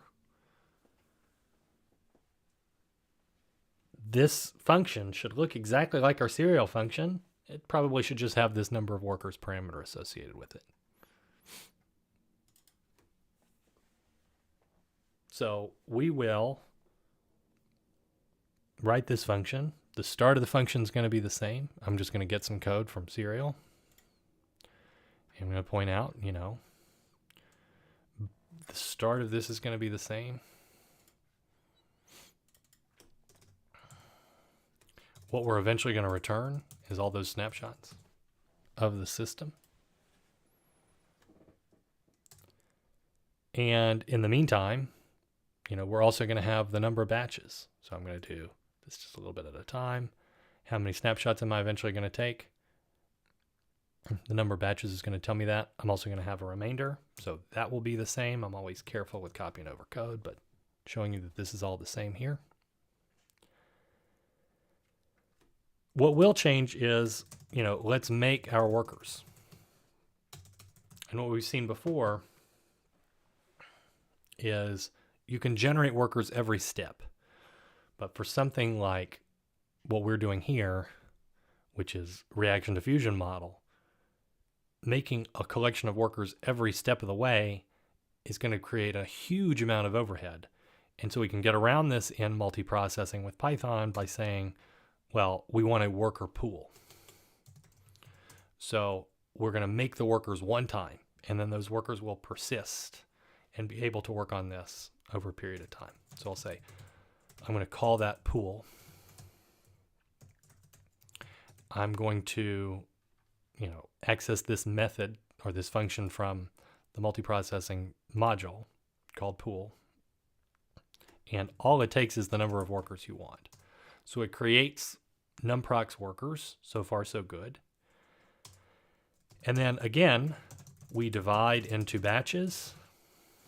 So I will still have, a 4 underscore in range over the number of batches, which I've declared here. So now I'm using it. But what we want to do now is, divide the space into vertical strips. And here's where things get a little bit tricky. So we're going to need a function called assign strips. This is something that we saw when we looked at a diffusion simulator. We have a function that splits the space up into strips and it divides out. And so if I have 10 cores and I have 10 strips, each worker is going to get a collection of particles associated with the particles that fall in its strip. So we have seen this with the diffusion simulator. What I need to take is the current state of the universe, so the current list of particles. I need to take the number of workers. That's important too. But I'm going to take, the width associated with the simulation. We don't need the height, but we do need the width, and the reason why is because these strips are going to be vertical. They don't have to be. I could also have assigned them horizontally, but I'm going to assign them vertically here. And then I'm going to say we need the activation range too. That activation range, again, is the number of steps that you take as a collection of random steps before you update by calling the reactions. So once we've done all of that, that's all well and good.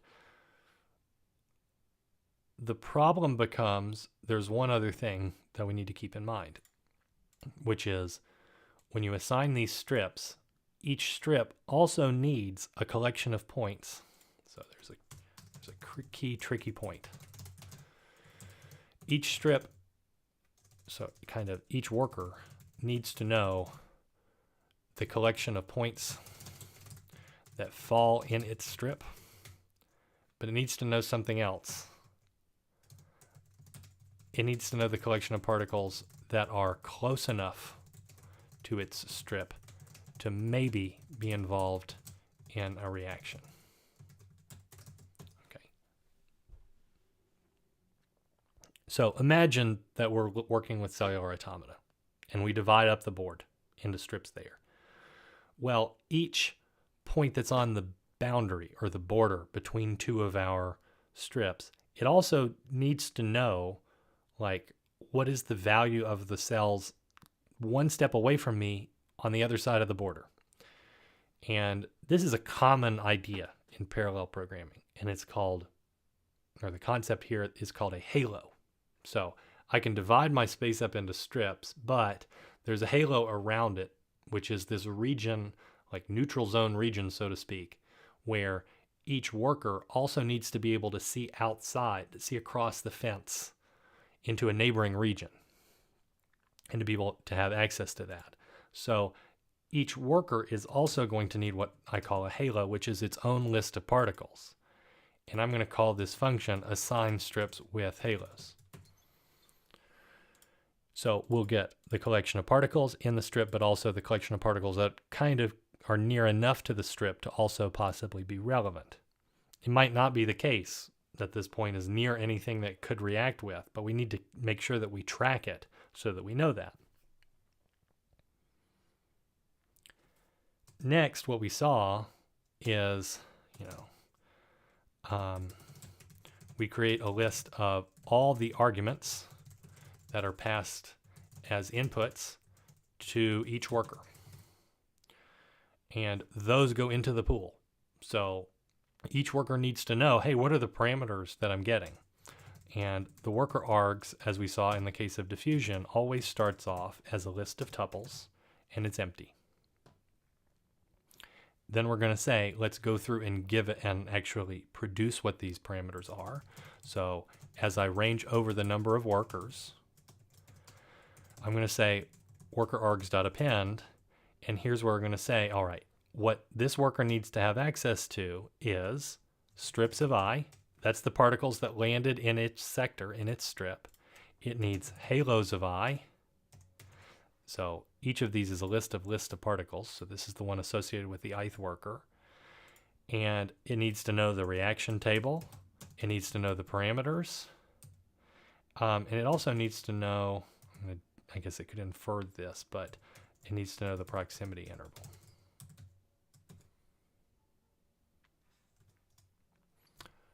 Okay. And once I've done that, then I'm going to say,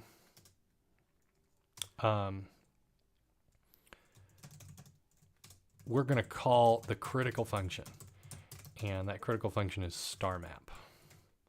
Okay. And this is a method. It's not a function, it's a pool method. So this is where, and it's the same in all cases, we're going to say the results that we get And the results here is a list of particles. But we're going to call pool.starmap. And here's where we're going to say, in this particular case, I'm going to give it process strip. Okay. And process strip is may look confusing to you. And the reason why is because this is just a function that I'm going to write. So I haven't written it yet. Each worker is going to have its own instance of process strip. And then I need to give the worker args. So the worker args are going to be able to represent, all right, this is the collection of parameters that are getting assigned to the ith worker. And then that ith worker is going to call process strip. So at this point in time, here is where the parallelization happens. All those workers know what their parameters need to be. They can start working, and they're all working in parallel. Ideally, if I have a 10-core computer, I'm going to have probably 10 workers associated with it so that I can divide one worker onto each core that I have in the computer. And then once I do that, I'm going to say, well, now we're going to compile the results. So, so the results here are going to be a 2D list of particles. So when we're looking at process strips, we have assigned strips with halos beneath us. Sorry, process strip is going to be a one-dimensional list of particles. So this is for a single worker. It's going to give us our list of particles. Yeah, but then we're going to have all of the results. So when we have it for all of our workers, each one gives us a list. So we're going to have a two-dimensional list of particles. And then we're going to say, once I've done that,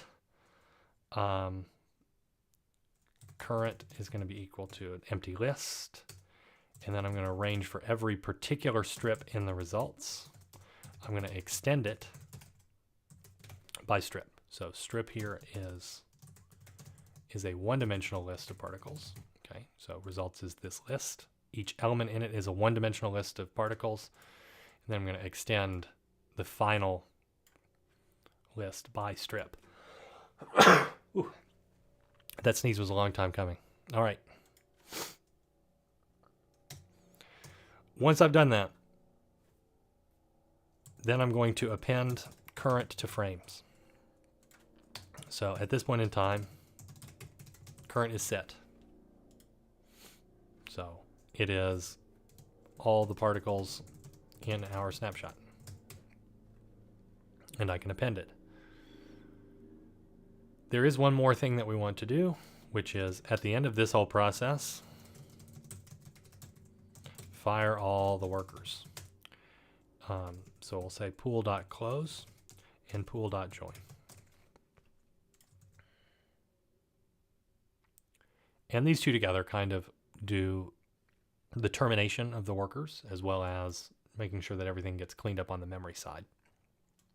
But you'll always see these two lines at the end. Once you know you've done all the steps of your algorithm, which is what's happened here, we no longer need these, and so we can clean them up. That's what's amazing here is, this is where the parallelization happens. And really, this is all of the setup for that parallel program. Everything else that we do is serial. And it's similar also to what we've already implemented, which is also cool. We just have to write a serial function, for example, that's going to assign these strips with halos so that we'll range across the whole board and make sure that we assign every particle to its appropriate place. And we could, in theory, parallelize that too. I think that's going to be a little bit of overkill because this is should be a fast process. So if we go back to what are the two things that we have to have for a parallel algorithm to be worth doing, one of those is making sure that there's a substantial enough task for us to want to bother with this. And in this case, I think if I'm just dividing like 5,000 particles over a bunch of strips, I don't need to parallelize that. I probably can just write that function. So that's my function called assign strips with halos. It's going to take my list of particles. It's going to take the number of strips I'm dividing this into vertically. I need to know the width so I can make that computation. I also need to know the width of the halo. So how far beyond the fence, if you're on the boundary between two strips, how far across the fence am I able to see? So that's called the halo width here. When I called it previously, I accessed params.activation range. And that's good because the activation range says, we've seen it before, how close do two particles have to be for us to consider them as possibly reacting with each other. And so that's why I'm giving this as a separate parameter that we're calling halo width here. Okay. And this was params.width. Okay, so yeah, when I call proximity interval is the number of steps between, excuse me, I had the wrong parameter. It's this activation range. So the current universe, number of workers, the width of the box, and then how close things have to be. I think proximity interval, there's probably a better term that I could use here for this particular attribute, but I'm not sure what it is. But all it means is the number of steps that we take before we apply reactions. Activation range is kind of how far you can see. So how far you have to be away from a particle in order to consider this reaction. So that's what we're calling halo width here. And what we're doing is splitting the space. So we have already written this when we looked at diffusion. We have a function, and I think functions.py might be in parallel. That was called assign stripes. So we've already done the same thing. We have a list of particles. We have the number of stripes we have the width that we care about, and we're going through and assigning each particle to its appropriate place. So I'm just going to copy this over, and then we'll be able to take a look at, where is this going to vary. There's a little bit more to it than this. Okay, this is our old code below, but the stripe or the strip width that we're going to have is still going to be basically this. So first we're going to set the strip width and declare them. So we're going to have strip width is equal to, I don't know why I've called it stripe width in one simulation and strip in the other, but amazingly either term is going to work. So you can think of these as stripes or you can think of them as strips, probably the same root word, but it's width divided by the number of strips that I care about, which in our simulation is the number of processes. So if I have 10 workers, I'm dividing it up into 10 pieces. And then we're going to do the same thing here. So we have this line of code is going to be the same. So we're going to declare our strips. And then we're going to say, make each one empty when we start. So everything else here is the same, except I need to delete a couple of E's. So everybody starts as empty. So I've done all this. Good. And now the idea of the rest of it is we range over the particles and assign each one to the strip it belongs to.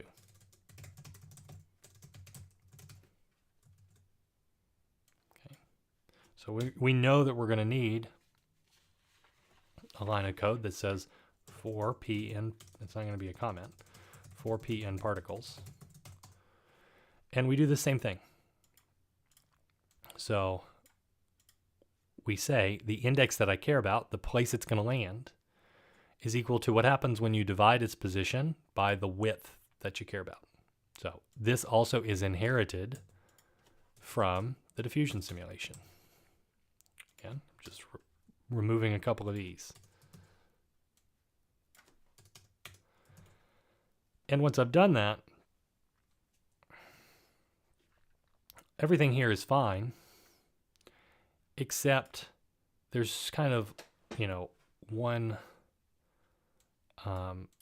little issue, which is that we're not returning the strips, we're returning the strips and the halos.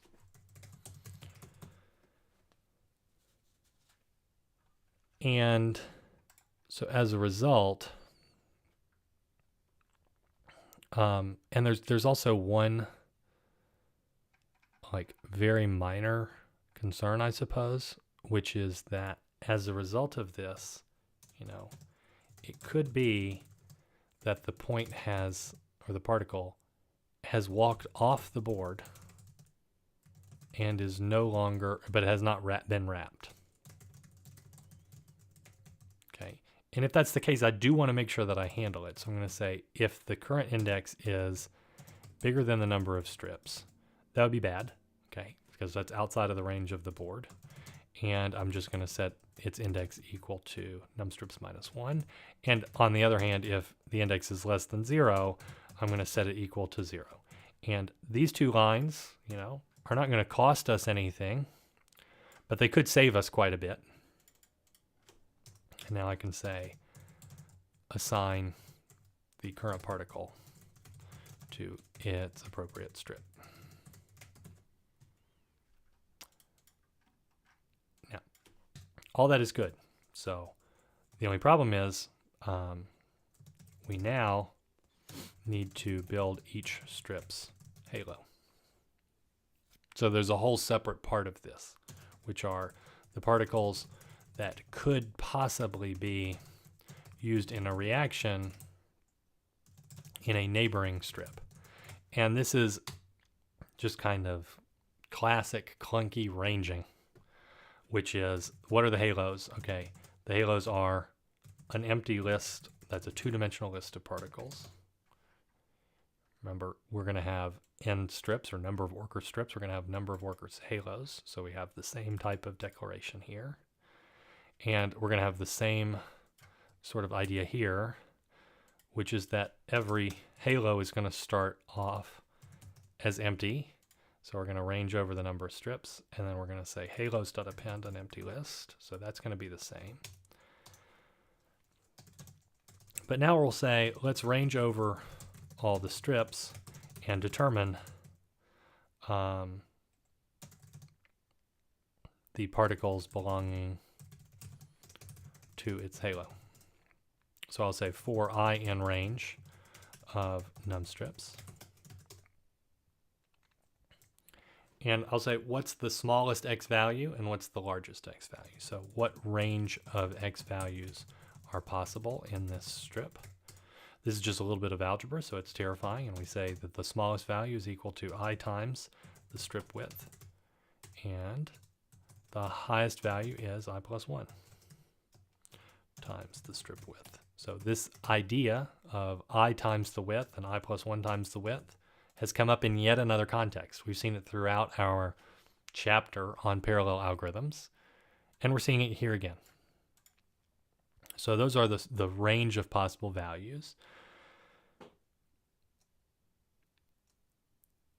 And here's where we're going to say, all right, pull in the particles from the left.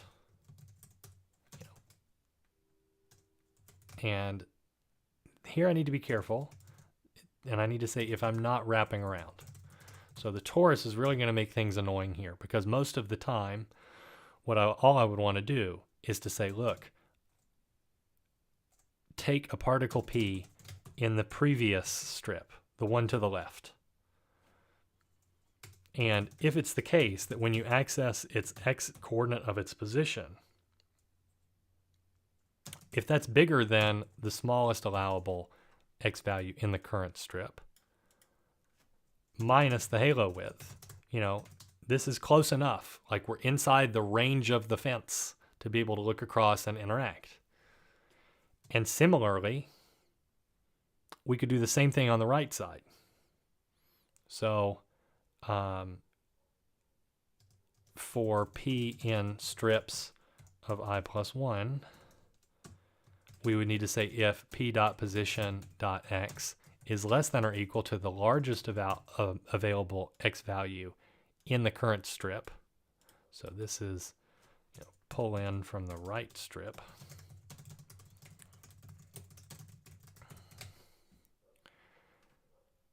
And so we'd say if it's smaller than the high value plus the halo width. And in each of these cases, I'd say, okay, well, add this, append this particular point to the ith halo. Similarly down here, I would say append this particular point to the ith halo. But the really annoying thing about all this is, remember, this is only going to apply if I'm not wrapping around. So I only want to do this if that's not possible. And so I'm not wrapping around to the left if I is greater than 0. So I'm not in the leftmost strip. Okay. And the same thing is here, is if I is not the rightmost strip, then I'm going to do all this. Okay. And wrapping around means in the first strip, and this is in the last strip.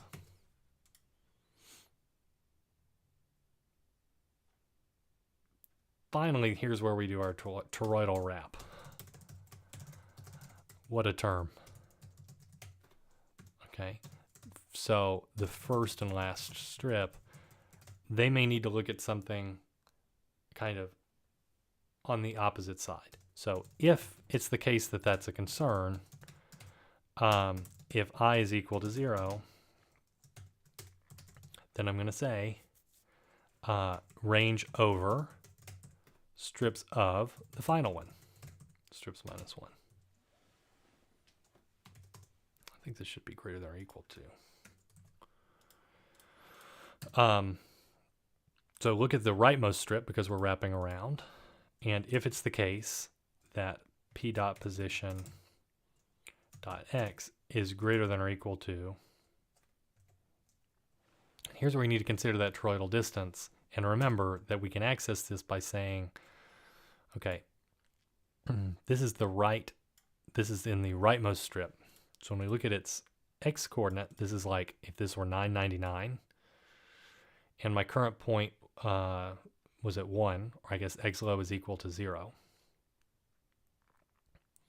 So is it the case that this is greater than or equal to the width of the entire board minus the halo width? So for instance, imagine the halo width is 2.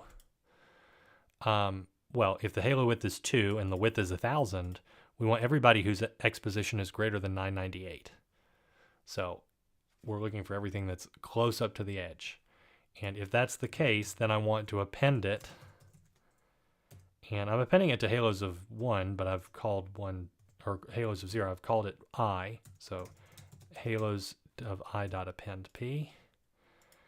And then I also have on the other side, if the I is equal to the number of strips minus 1, so this is on the rightmost side, this is saying look in the first strip for anything close to the left edge.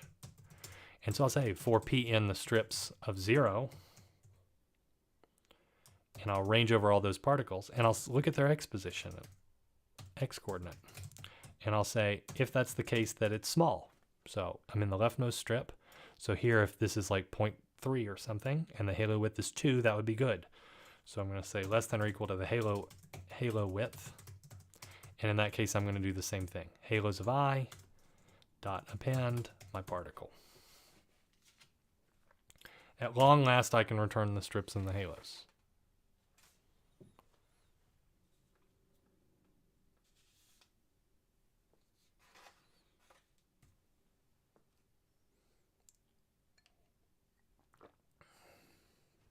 And it's funny to me because, this is the function that's kind of a nightmare because it's so long And it's not clear exactly where here I could pass anything to a subroutine, because most of the time implementing this on a torus was pretty straightforward. But setting up the assignment of particles to strips and halos is a major annoyance with the torus in this particular case. But fortunately, it's done. And now that we've written it, we've got the workhorse, the engine of our parallelization of our algorithm. We've got the assigned strips with halos. So that's one of the two subroutines that we have, which is just to figure out which particles go to which places, belong to which workers. But then we have to have the subroutine that each of the worker processes calls in this star map. And so we've got to write that process strip subroutine. So we have one more function here, and it's going to call a subroutine too. But we have one more main subroutine, which is called process strip. It takes the list of particles that get assigned to my strip or stripe. It takes the collection of particles that are close enough to me, so just across the boundary, to possibly be interesting. It takes the reaction table and the simulation parameters, and it's also going to take the number of steps that I'm doing this for. So each worker is going to have enough work to do. Each time I'm asking a worker to do something, what it's doing is saying, how many steps do you want me to apply? When we called process strip, you'll see that. So in each batch, we're going to say, we assign the strips with halos, and then we want to call these worker args. So we have the strips, the halos, the table, the parameters, and then the proximity interval, which is the number of steps to apply in this particular case. And then we also are going to have a final Boolean value called do reactions.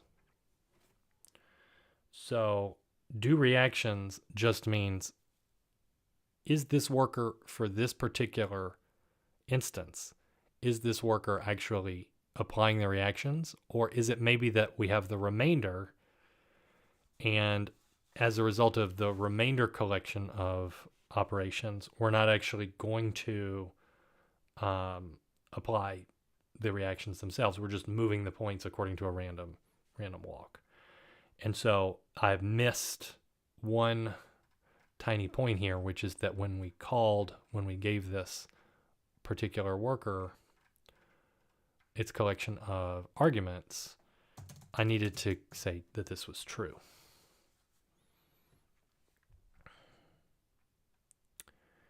And this is good. All right, so I think there's one extra case where that should be false. I just need to check.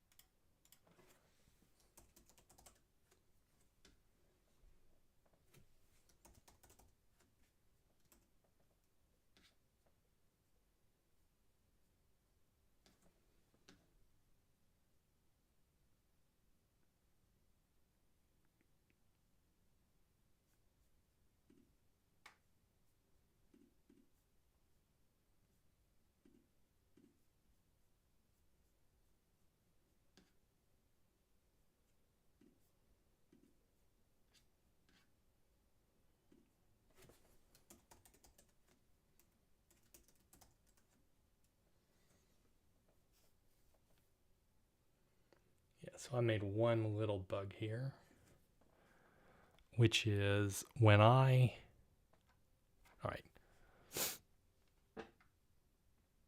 So when I call the workers, I have two things that I want to do. I need to call them this time, and then I realized there are additional steps that I need to make sure that I apply. So once I've done this, before I got a little ahead of myself. So there's this minor annoying case, which is we also have to run any leftover steps that are remaining that don't involve reactions. So we have to do like the diffusion steps, the random steps. And this is only the case if remainder is greater than 0. And here's where I'm going to call, everybody is going to be the same, but I need to access this function. So this is arranged over the batches, but you'll remember there's actually these extra steps. Right? So we're very close, but I need to call this assign strips with halos and get the strips and the halos. Everything else here is still fine. But I need to create a new collection of worker args. So that's going to be an empty list. And then I want to range over all the workers and give each one what it needs. And it's so close to what we had before. I'm still ranging over this. Number of workers. But when I append, I have strips of I, halos of I, table, params, params.proximity interval, except I'm just going to do false here. And then I want to combine all this back. So I have results is equal to pool.starmap. And I'm going to call process strip and give it the worker arguments that it has.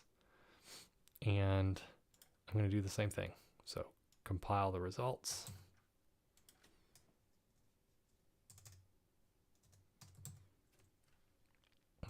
Current is going to be equal to empty. And then everything else here is the same. So anytime I'm copying this much code, the subroutine sirens should be going off in my head, but I don't really see the natural way of putting all this in a subroutine.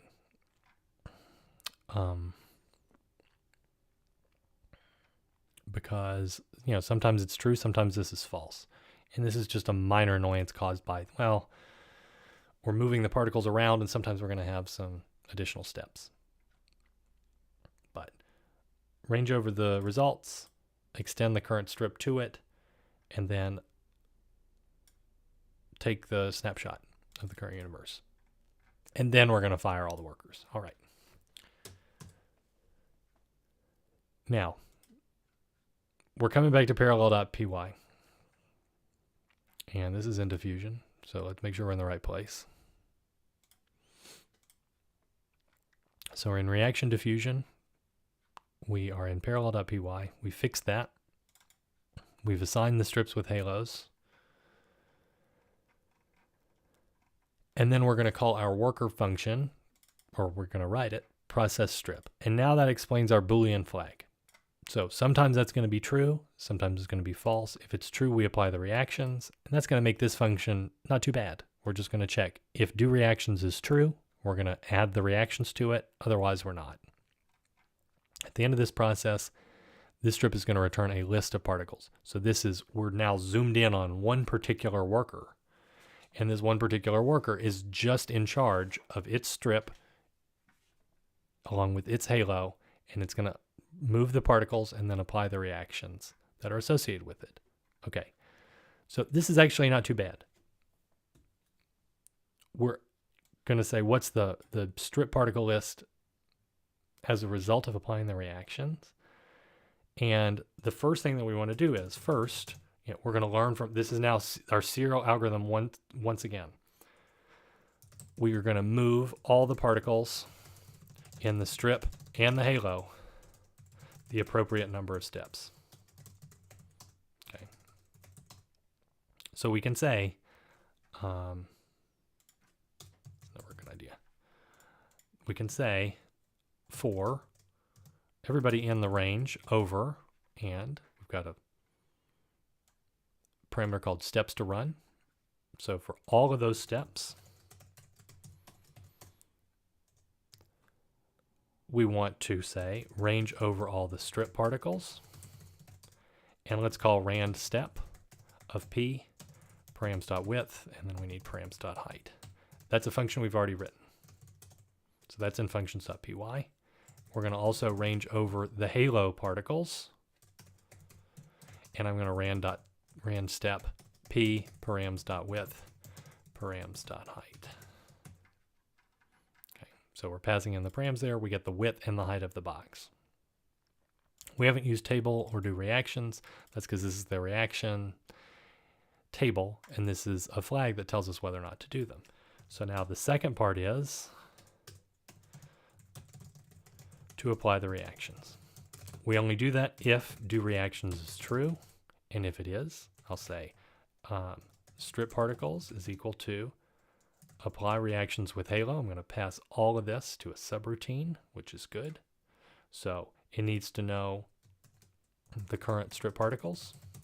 It needs to know the halo particles. So these are just lists that in this particular case were given to me as input. So I'm just going to pass that work to a subroutine. It probably needs to know the table too, and it's going to need to know the parameters of the system. Okay, so those are the 4 input parameters down here. And I'm also going to have one more function. So I'm going to update strip particles one more time after I apply unary reactions to them.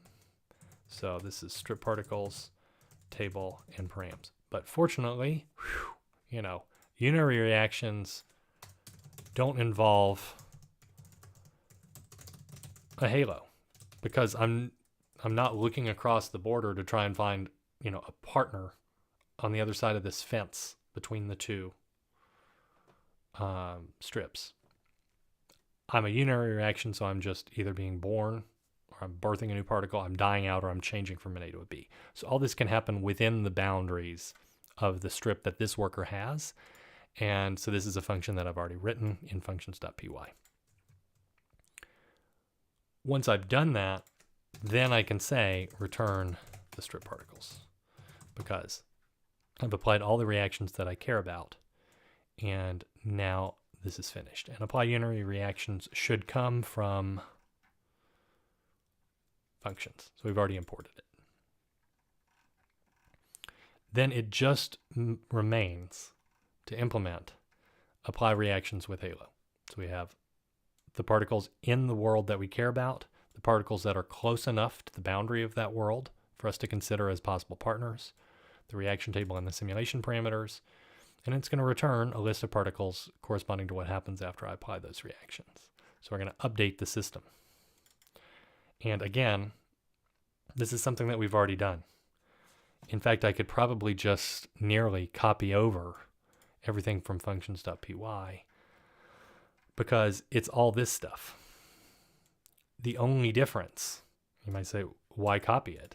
Well, the only difference is that, remember, we're applying it with a halo. So we're looking for it to be possibly the case that you could have a particle that's within the halo and not just the strip. Okay. So I will copy down what we have already, and we're going to see how close it is. So the input list is called strip. That's the same thing we're going to return. So the strip list is going to be mutated in place. It's returned just for convenience. So I don't ever have to return anything, but I am going to return the strip. And then we want to do the same thing. So we're going to say the catalysts, so the possible catalysts are both the strip itself and the halo. So for that reason, I'm going to have a catalyst list that is equal to the strip plus the halo.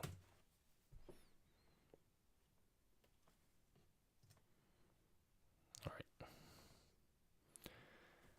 Then I want to range over all the possible pairs and see if there's a reaction.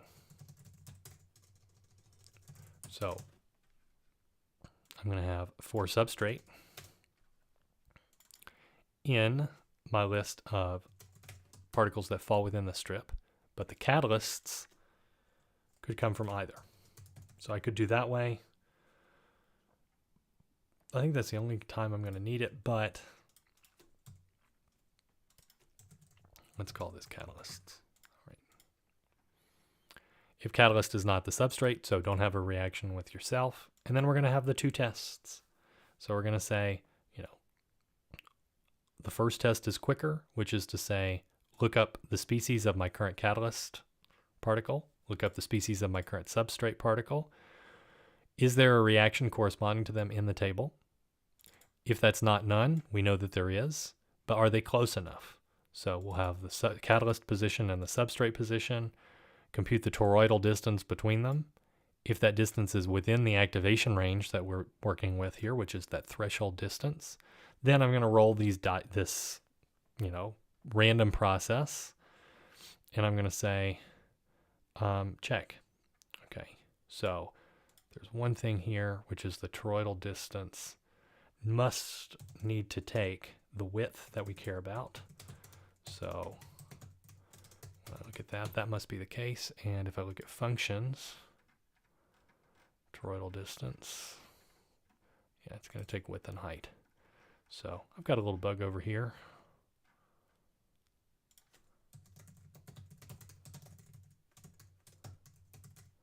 Hopefully that'll fix that. And if that distance is within the threshold, generate a random number between 0 and 1. See if it's smaller than the reaction rate. If so, the reaction is going to take place. So I'll update the substrate to be whatever product the reaction gives. And both of these are just integers. So this particle's label could be a 3, and now it gets updated to a 1 or something. That's all it does. At the end of this process, I return the updated strip because that's my list of particles. And the simulation, I think, I hope, I pray, is done.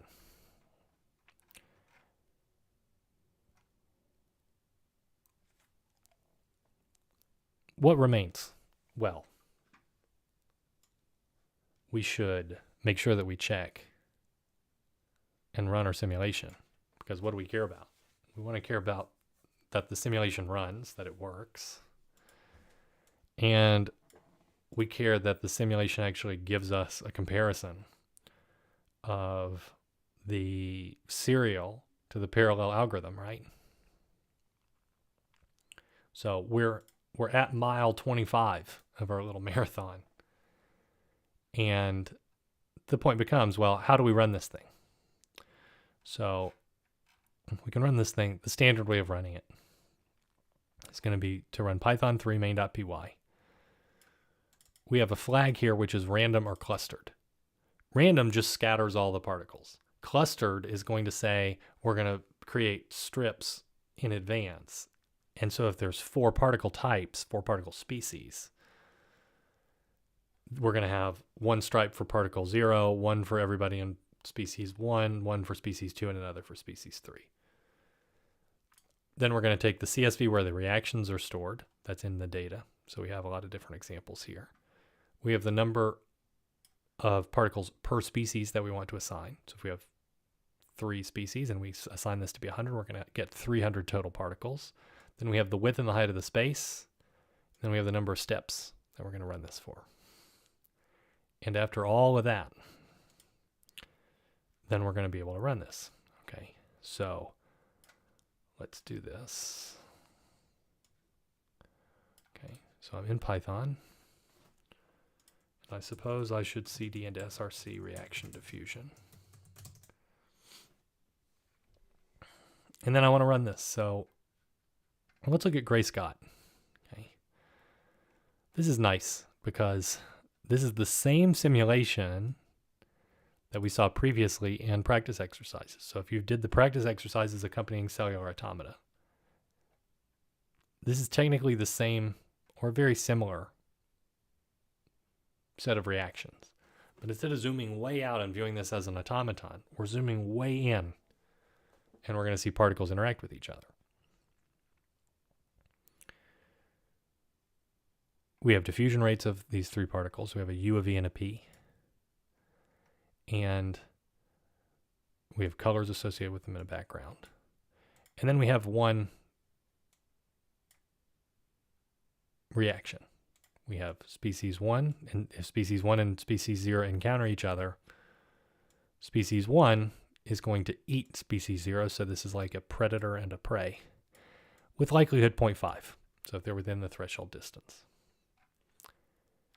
And then we have a spontaneous change, so sometimes a predator will go into species 2 with likelihood 4, and sometimes species 2 will go to a prey, species 0, with likelihood 6%. So this is a way around, this is a way of allowing us to have spontaneous birth and death, which is that we have a special particle type, which is species 2, and it's going to track, you know, we're not going to pay attention to it, but the predators can die by turning into species 2, and the prey can be born by spontaneously being generated from particles of species 2. So we have a 3-particle simulation. What we really care about are species 0 and species 1. And we can see this, I mean, we can run it by saying Python 3 main.py, and then we're going to say we want clustered, so this will I think separate everything out, and we want, just thinking about, actually let's do random, we'll scatter everything, that makes sense, and the data that we're looking at is data/reactions _ gray scott.csv. That's the file name. And if we look at main,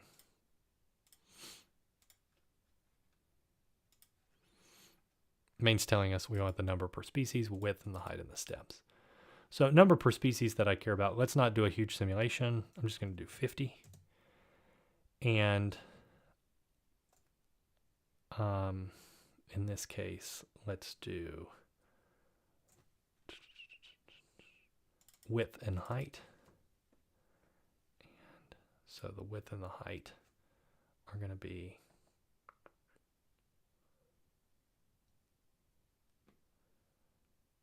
let's do 200 and 200. Let's see what happens. Yeah, we need another collection of steps. Let's do this for 100. Okay. So we should know that, of course, we're going to get bugs. Now, obviously, I would not expect to have that much code and not test anything after 2 hours of writing this stuff and not have some kind of issue. So let's see. In simulate parallel, line 78, we have a call to a function. 1, 2, 3, 4, 5, 6. All right.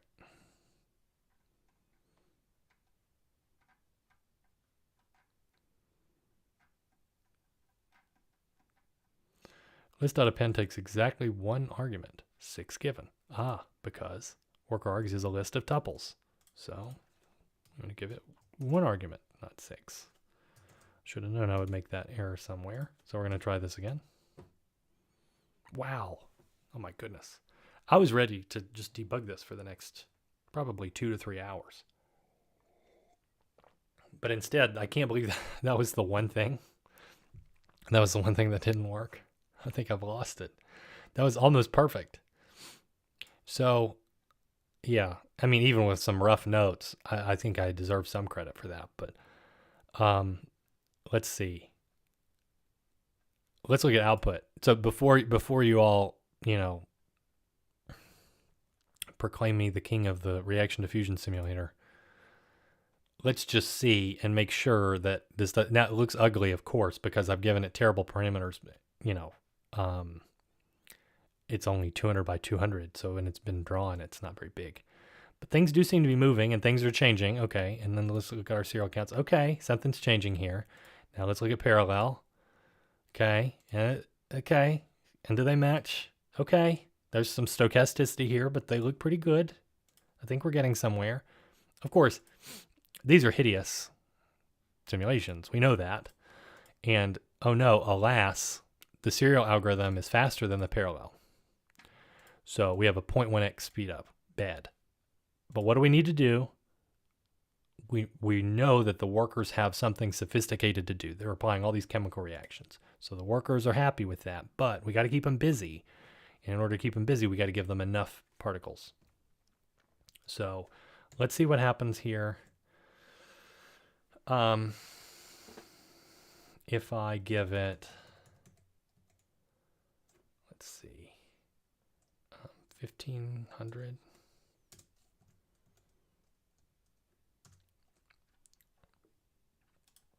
And we're going to run it. So I just changed the number of particles.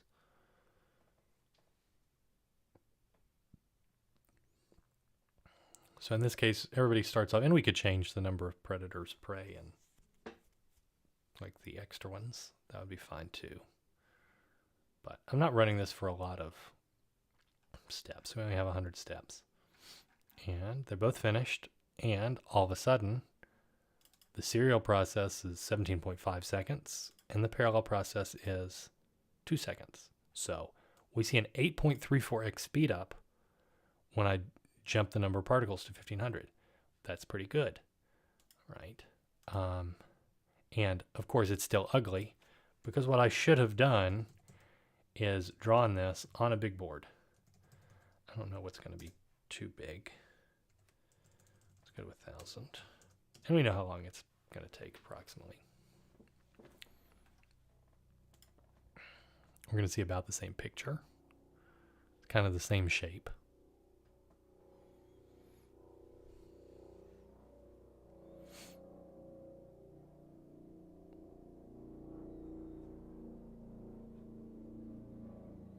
Okay. Now we get a speed up of 14.64x. Pretty good. That's even better than like what we might imagine to be the theoretically best that we could do. And it's worth thinking about why that's the case. Okay. So I will let you think about that. Why it might be the case that we actually could see a speed up that's faster than 10x on this computer that has 10 cores. Okay. And we're not seeing much here. Same in the case of parallel. We can see the counts. And I'm not going to run this for very long because we're not going to see Turing patterns. And the reason why is the Turing patterns are only going to emerge when you zoom way out or when you run this simulation for just an enormous number of particles. And then you have so many particles that you step way back from the picture. We have a course called Biological Modeling. You can go and check that out because we did that. We ran this on like state-of-the-art software in Blender, and we ran this for like 8 hours to get a really short video. And you actually can see the Turing patterns. It's really cool. I think we're the only people who were nuts enough to ever even try that. Maybe somebody else has done that before, because this is an impractical thing to do, to try and see these beautiful Turing patterns, stripes and spots emerge from a particle simulator, because you already get them from our cellular automaton. So this is not necessarily the model that I want to look at. A model I want to look at is like a classic Lotka-Volterra, which is a predator-prey model. But the predator-prey, in this case, is two species. We're just going to call them predator and prey. I could call them wolf and rabbit or whatever, but let's just call them predator or rabbit and grass if you want to be a little nicer. We have colors, and there's one reaction, which is that the predators, which are 1, when they encounter the prey, they eat the prey with probability 0.1. And there are birth and death reactions, which are that the rabbits are going to reproduce and the wolves are going to die out. And the rabbit's reproduction is a function of how many rabbits there are around. So we can see this if we run this and say, all right, Python 3, main.py. And then the next thing I want to do is random data / And this reaction is reactions Lotka-Volterra.csv. And we're going to say, let's say 500 and 1,000, 1,000. And let's do it for, I don't know, 50 steps, something like that. If random.random less than b.rate, not good. That doesn't look like a function to me. Okay, so we did get another bug. Good. Yes, I wasn't going to be comfortable unless we got another bug. Okay. Yeah. That doesn't look like a function. Let's try it again.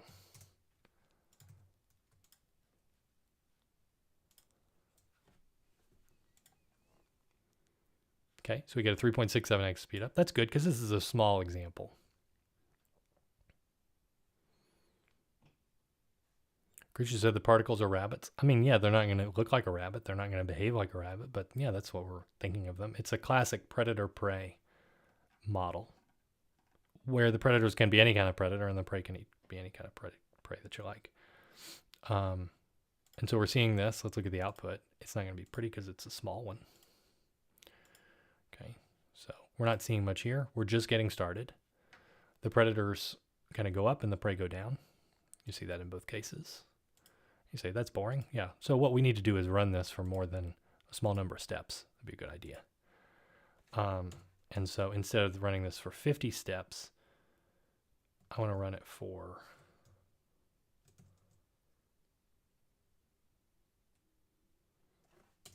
let's run it for 250. I'm just going to get a scale of this because I want you to see that there is going to be a speed up here. Okay, so in that particular case, let's see. Okay, so we're running it for a little bit longer, and we now get a longer time frame. And so let me try 1,500. Yep.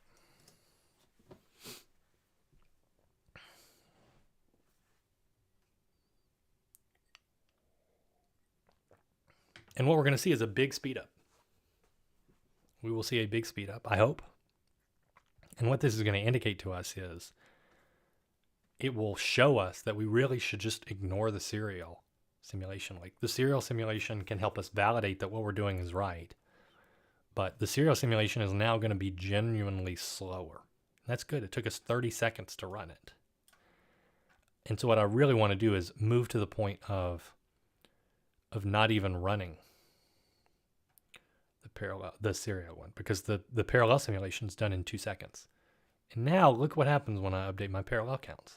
Okay, so serial looks the same. Again, a little bit of stochasticity. One of the most beautiful things in modeling is when you see the same picture arise twice. So you see the robustness of this, because behind the scenes there's all these random coin flips and Monte Carlo simulation and all that good stuff, but at the end of the day we get two similar pictures. And we can see this in action. So remember, the predators are orange and the prey are green. So we start off with a lot of predators and then the prey arise. But then when there's a lot of prey, that makes the predators happy. So the predators get happy again and so forth. And we should look at this, for enough steps. So, I really want to run this for like 4,500 steps. The issue becomes, and maybe if you believe me that for all of these, we're going to get a great speed up. I mean, we're at like a 15x speed up. So let's abandon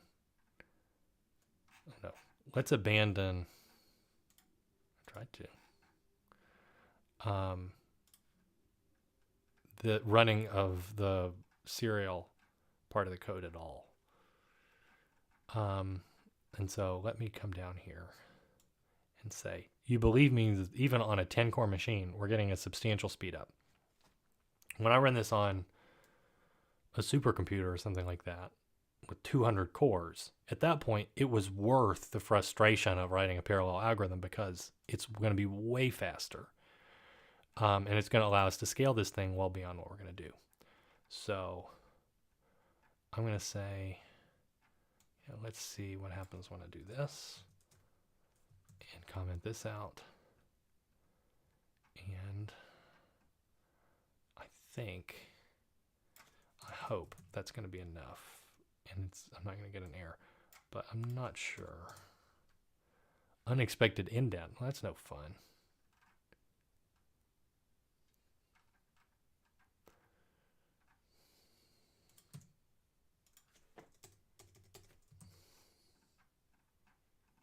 I think that fixed it. All right, let's try it. Okay. So we've gotten rid of any of the serial stuff, which means I can run this for 4,500 steps, and it's done in 6 seconds. Instead, that was going to take several minutes. And this is the kind of stuff that matters at a big scale. I mean, I had a story that I had a student once, a PhD student, who had asked me about, hearing that Go is really good for parallel programming. And I told her, here's a tutorial on all you need to do to convert your code into parallel code. And she came back to me and was like, this algorithm was going to take days to finish. And then we just did it. I did it in like an hour, and then we ran it on a cluster with 200 cores, and it was done in like 30 minutes. It was pretty cool. What do I do now? So this makes a real impact, and you can see it here. I will at some point post, I'm getting approval to do this on a supercomputer. So I will at some point post a little add-on video to show what happens when we do this on a real supercomputer. Now, they're not going to give us 50,000 cores, but we're going to see a huge speed up in that case, and we'll be able to run these for a really long time. In the meantime, let's look. So we look at Lotka-Volterra. That's our old serial implementation. And now we've got a 30-second video. So we can see the rabbits are happy, then the wolves are happy. And the wolves can't find any rabbits, so the rabbits start to arise again. And then once there are enough rabbits, that makes the wolves very happy. And then you get this circumstance. So there's now no more rabbits to be had, and the wolves sadly eventually die out, which is what we see when we look at parallel counts. And this is I think really neat because this model was developed in 1925. And it's an ecological model. And the classical model uses a bunch of differential equations. And when you use differential equations to model this, what you see is these nice, pretty kind of oscillations where there's a bunch of rabbits, and then that makes the predators happy, so that the predators rise and the prey population diminishes. And then, because there are fewer predators around, the prey rise again. And there are these nice kind of predictable waves. When you move beyond ODEs and you enter the world that we have, which is very stochastic, like individual particles are colliding with each other, that means that you have a finite population, and that finite population is not like represented by differential equations anymore that assume continuous distributions. We're thinking about like actual predators and prey. So in a two-member system like this, what actually would happen on a long enough time frame is somebody's going to go extinct just because of random chance. And what has happened in this particular case is this model is sort of built on the stability of equilibrium points. And because of the stochasticity, we started off at one equilibrium, we kind of swung to another, and then we swung to a higher one, and you eventually get high enough where the whole population just collapses. And that's just because of noise. That when you add random noise to this, it puts the system into an extinction situation, which I find really interesting because from a certain perspective, that's closer to the ecology itself. Although there's nothing wrong with the original ODE model, and it's been foundational, and it's been applied for looking at real populations where you measure a predator and a prey, and you see this sort of thing, where sometimes you see more prey and that makes the predators happy, and then the predators die out and they're both lower, and then the prey come back. There's another one we could look at though, it's called the Gause model, Gause. So this is from about 10 years after that, I think. And I'll just tell you, the only way that it differs is that in this particular case, you're adding a second predator with the same food supply.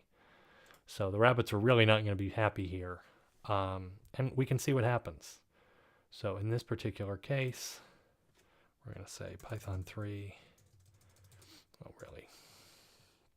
See how this changes. The reactions are going to be reaction/Gause.csv. You're still going to get 500. I'm going to cluster them. All that's going to do is separate them at the start. And then they'll encounter each other. 1,000, 1,000 seems good. And I'll run it for a small number. And then we're going to up it. So we see how long it takes. Yeah, 0.85 seconds. Okay. So let's try it with 4,500.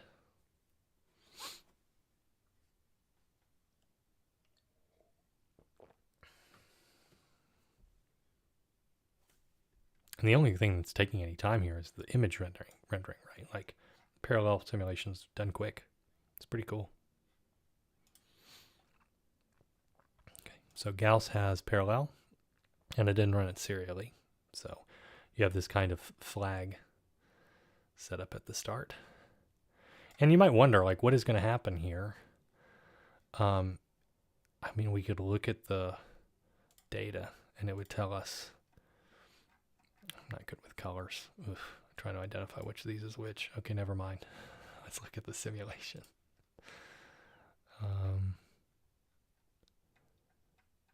Okay, let's look. So we almost lost green, but we didn't. Now the green made the blue happy. And then we get a collapse in the system because of the noise. However, I think this circumstance where you have two competitors and they're both vying for the resource, even when you do the differential equation side of things, there's a principle here called like the competitive exclusion principle. So you have two competitors on one resource, and what will happen is one of them goes extinct, competitor B in this particular circumstance, and it really was just as a result of, we made the blue points closer to the prey. Let's see if the same sort of thing happens when I make it random.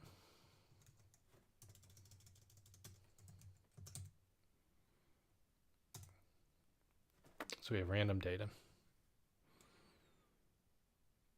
Okay, again, it's done in 4 seconds this time.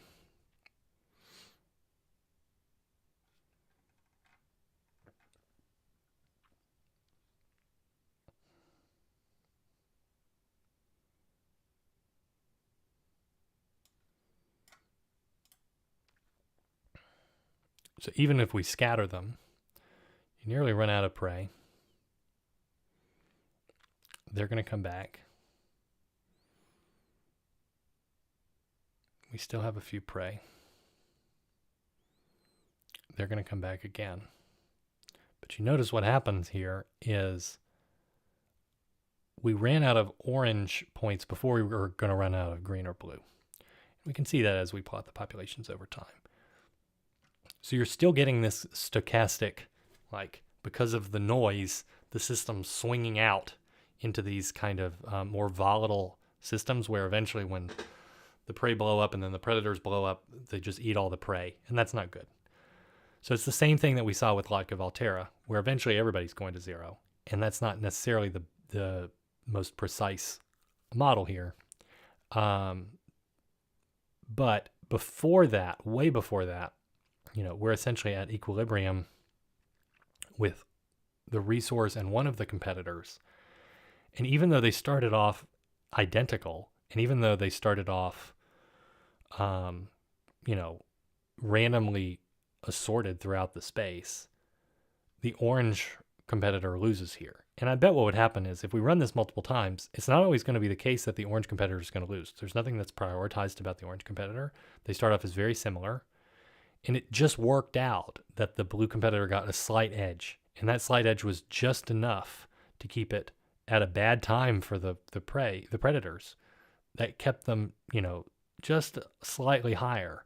So whichever one is slightly higher here gets this benefit of this enormous explosion, whereas competitor B doesn't.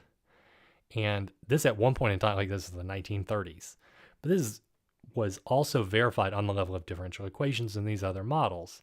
And this competitive exclusion principle is like a really cool concept in ecology, which kind of establishes on a mathematical modeling level the idea of why you need ecological niches.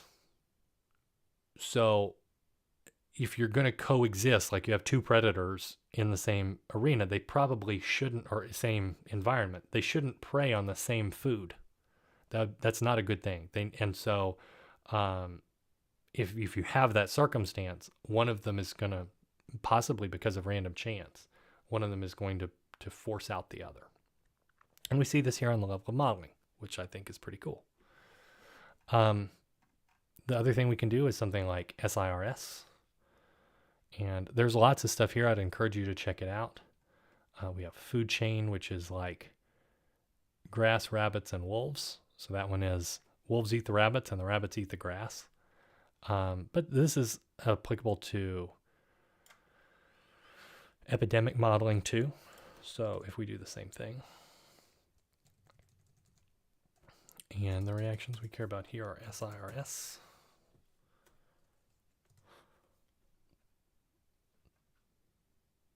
So with SIRS, you have, this is a classic epidemiological modeling paradigm that says you have a collection of individuals who are susceptible to getting a disease. They're going to be blue. There's a collection of individuals who are infected. I think they're going to be orange. And then once you're infected, you can recover. So if this is not a lethal disease, although you can add that into it, and let me know if you do that. It'd be cool to see your animations. But the counts over time, we see this stochasticity, but everything kind of goes towards somewhat of an equilibrium. Here, the diffusion rate's a little bit lower to represent the fact that these are people. They're not spreading out wildly. But you also do kind of see something that you see in a lot of these models, which is a little bit of like checkerboarding. So you get these pockets of people who are susceptible, who are kind of surrounded by infected or recovered people, which is nice. It's not quite a Turing pattern, but there's an undeniable kind of organization to this that, when they look at real epidemics, you see this sort of checkerboarding happen. And we can build this model out into something else, much bigger. The purpose is not to do an epidemiological forecast with this. It's just to show you that one model that we've built applies to a huge number of different possibilities.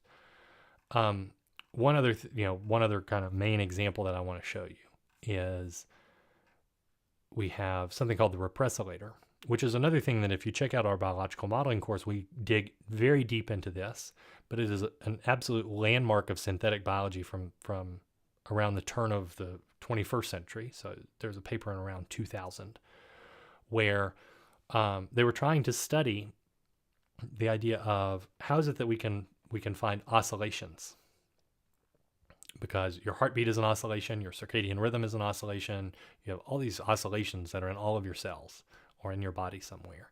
And can we explain that with a simple system? So there is such a simple system that is called the repressilator. And this paper was either in Nature and Science. It's gotten several thousand citations. And the idea of it was, well, they actually could then place it into a bacterium and have these kind of like this engineered bacterium that had genes that would repress each other. But the idea is, if we look at the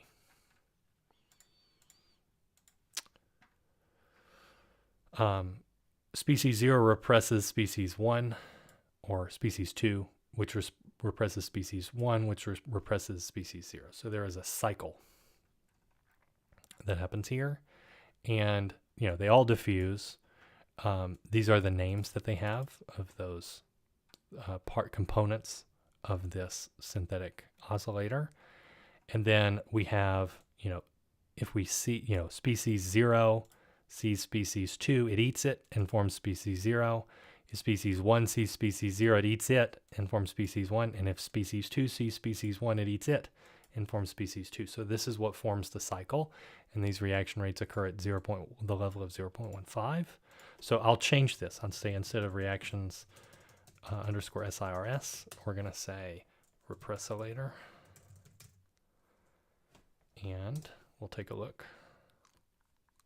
It doesn't exist, huh? Reactions. That would be helpful.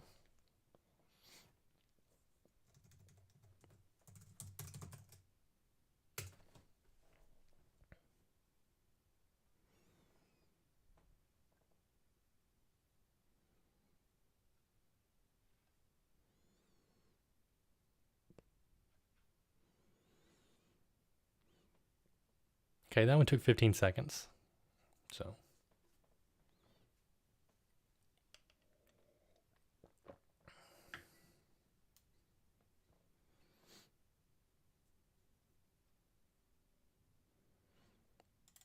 take a second to draw it. So in our output, we're going to look at repressilator.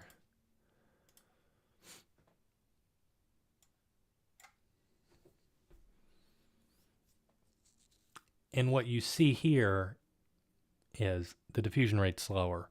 We're really starting to see a notion of patterns arise here. So even though we don't quite have it for something like gray sky, you very much do see waves or stripes that arise. And notice how dynamic they are and changing over time. But there's a spatial component to this. Even though I just started it as random locations, they're clustering away where the pink things and the blue things and the yellow things are huddling. And then on these frontiers, that's where the change in the system is happening, right? So again, you look at the start of this system, it's purely random. It's amazing how quickly they kind of spontaneously form all these stripes. The other thing that you might notice is you see how, even though they start off as roughly equal, the pink ones arise. There's a lot of pink ones. There's a lot of blue ones. Now there's a lot of yellow ones. There's a lot of pink ones again. There's a lot of blue ones again. There's a lot of yellow ones again. There's a lot of pink ones again. A lot of blue ones again. And a lot of yellow ones again, right? That can't be ignored. And I might just be seeing things after how long I've been on the stream. Or it might just be that we can see this. So this was what was remarkable about this. This is a stochastic simulation of this process. And the pictures, the waves here, become much clearer as we raise the number of particles. So this might take a long time to run. I'm a little worried. I'm just going to run it and see what happens. I don't care. I can always quit it. But the peaks become a lot sharper. So as you raise the number of particles and you remove the stochasticity from the system, you still get the pink one rises up and then the blue one rises up and then a yellow peak. And the reason why is because, oh, it did it, yes. Is because when you look at the pink thing, when it's abundant, it rises up. Yeah, oh man, that's good. Oh, that's so pretty. When the pink thing is abundant, it starts to get repressed by the thing that represses it, which is blue. So blue forces down pink, but blue doesn't have any yellow at this point in time to force it down. So it ramps up because nothing is holding it back. But the yellow thing comes along and eats the blue thing because it's to the yellow particles, the blue particles are prey. And so it's very happy. You see this is the same thing that you saw in Lotka-Volterra. It's two very different models that are separated by like 77 years. And it's people who understood the same sort of concept, which is that when the prey are abundant, the predators are going to be abundant shortly thereafter. And now you have the yellow things. What eats yellow? Pink. What eats pink? Blue. What eats pink? What eats blue? Yellow, and so on. And so you get this beautiful oscillation going back and forth between all of these cases. I could even try to see what happens when we raise this further and not try to run it for as many simulations. We'll see. This might take a while. I just love these videos. And I mean, look at how cool the stripes are, right? Like, you can't not like that. It's a 6-second simulation. That somehow this spatial context is arising. And it is. This is what you see. This is close to Turing patterns. You get these Turing patterns with with gray sky, but you need a huge number of particles in order to start seeing them. So you go get a supercomputer and show it to me. I'd love to see it. But we're kind of at the boundary of what you can actually see.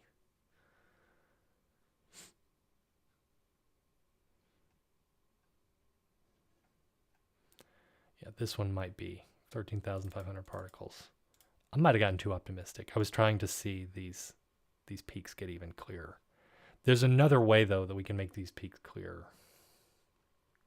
And it's kind of a dumb thing. But if you just make it so that every time the yellow particle sees the blue particle, it eats it, that there's no probability associated with it, then you remove the stochasticity there. So like when you look at this, these reaction rates are 0.15. And when we look at something that's literally the exact same, but you change these to 1.0, it's going to work. This new simulation is basically rock, paper, scissors. So it's, 0 eats 2, 0 defeats 2, 1 defeats 0, and 2 defeats 1. So we're representing rock, paper, scissors, but in the plane. And you might have seen this. There's like a famous GIF of this where they show rock, paper, and scissors bouncing around. And, but yeah, that's basically what we're doing. In this particular case, it actually ran. So let's look at the repressilator. And we're going to have so many points. Oh my goodness. And you get this like spiraling situation. I probably should have given a strobe warning on that one. And now in this particular case, yeah, you're getting the oscillations, but you had a lot of really bouncy stuff at the start. So it took the simulation a little bit of time to settle down. And then now we're settling into our oscillations. So, I kind of want to ignore what's going on here, because what's the issue here is there's so many particles and they're so tightly packed in there that some weird things are happening. We would need to make our system a little bit bigger if we're going to look at this many particles. But anyway, it's still beautiful. Let's look at rock, paper, scissors. And I'm going to raise, say, I think this was 1,500 and 1,000 was where this was good. So the reactions that I'm going to do are reactions RPS.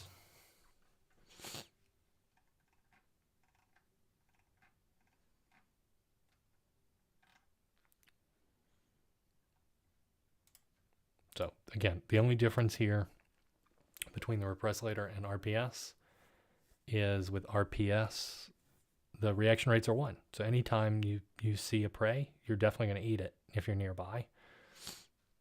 And all of this is happening in parallel. There's no way I could do this live with the serial simulation. So you see the point of parallel programming, I hope. And I'm to the end of my sentence. And now we can look at rock, paper, scissors. And again, we see that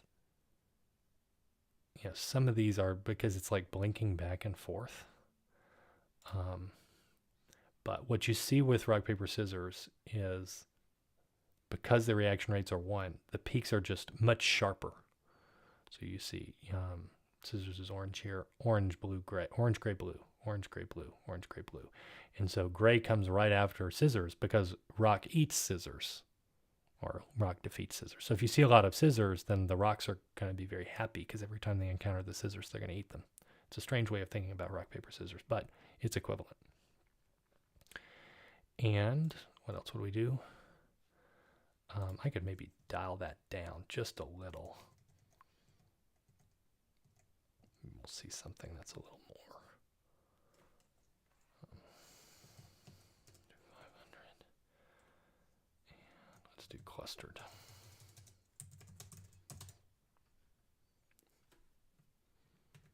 Just want to see what happens here. Yeah, again, we lower the number of particles, we're back towards more stochasticity. And we look at our simulation. But we still see these stripes emerge as we go through. All right, one more.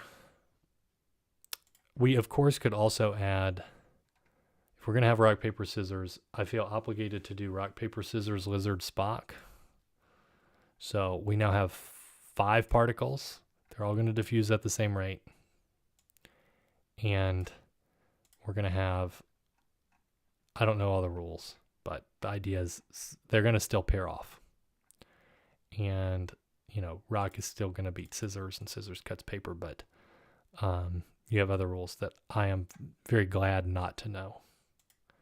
But I will at least show it to you because it's a good way of ending. RPS, LS.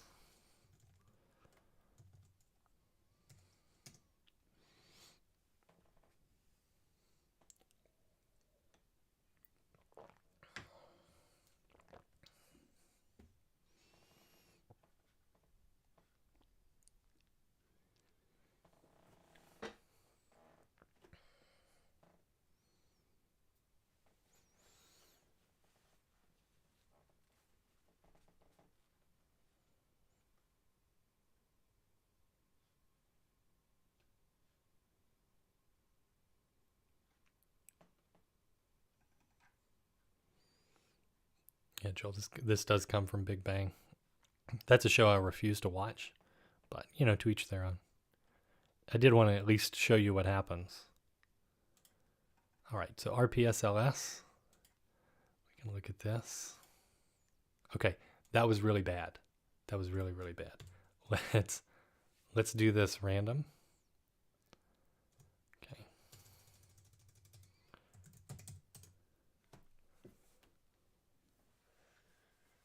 In this particular case, whatever orange was, won out. Scissors won very quickly. It just happened to be near paper, I guess. And I think probably how these were aligned in the flag stripes were such that it was things that didn't interact very well. I don't know. Yeah, scissors just dominated very quickly.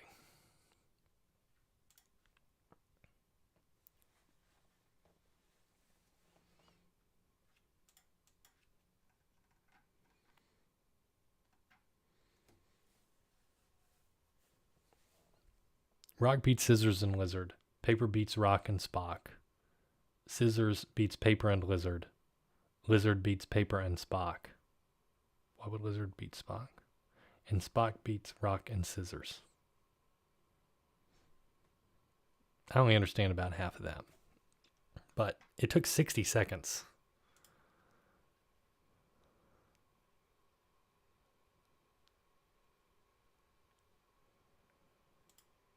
I was thinking, what is that sound? And that sound is my computer. I don't think my computer likes running these. It means I'm doing the right thing, because between streaming this and generating all this and doing it in parallel, it's using all those cores. So that's good. And now, even with the 5 particle case, we still see this same sort of radiant stripes. Beautiful.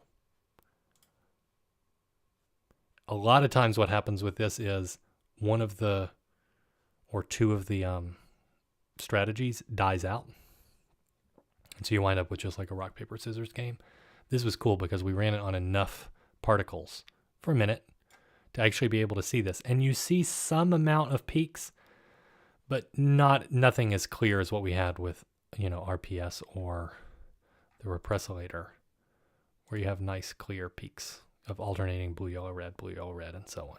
So that's because this is a little bit more complicated. You start to have 5 of these things, and you would need to have a lot more particles in order to see like clear cut alternation between peaks. But it's pretty cool that we can see that, what we see here. That is it. There's a couple more here I'm not going to get into, but you can check them out. I'd love to see you play around with this. Post this stuff on our Discord. These are beautiful. There are a lot of parameters that you can change. A lot. There are things you could add to this. I mean, you could in theory add like the ability to have reactions among 3 particles. in the grand scheme of things, we're not adding that much to it. You could play around with the parameters for Gray Scott. Like I said, I'm going to take a look at actually running this on a supercomputer. That's it for me. I mean, this is fun, but I do have other things I probably should do, and I imagine you do too. So we did run a little long this time, and I'll plan on seeing you next time. We're not done. This is just the end of parallel programming. We've got plenty to do. As I said, we're going to the dark art of computer science. If you like all this, there's plenty of ways to engage with us, right? Chris, you said you want to have the book. We've got a book. I just haven't added this stuff to it because these simulations were like brand new. And so they'll go in the book, don't worry. But we already have a book. You just need to join Philomath. You can get the book. We've got 6 chapters already. And yeah, check out our projects. You can do a parallel project if you like, build off this. I don't even know. Those will be starting soon. And we've got our AI for Science project and mini course running this summer. So check that out too. Again, all that stuff for Philomath subscribers, and all that's in our description. For now, that is it for me. I will plan on seeing you next time. I can't wait. And until then.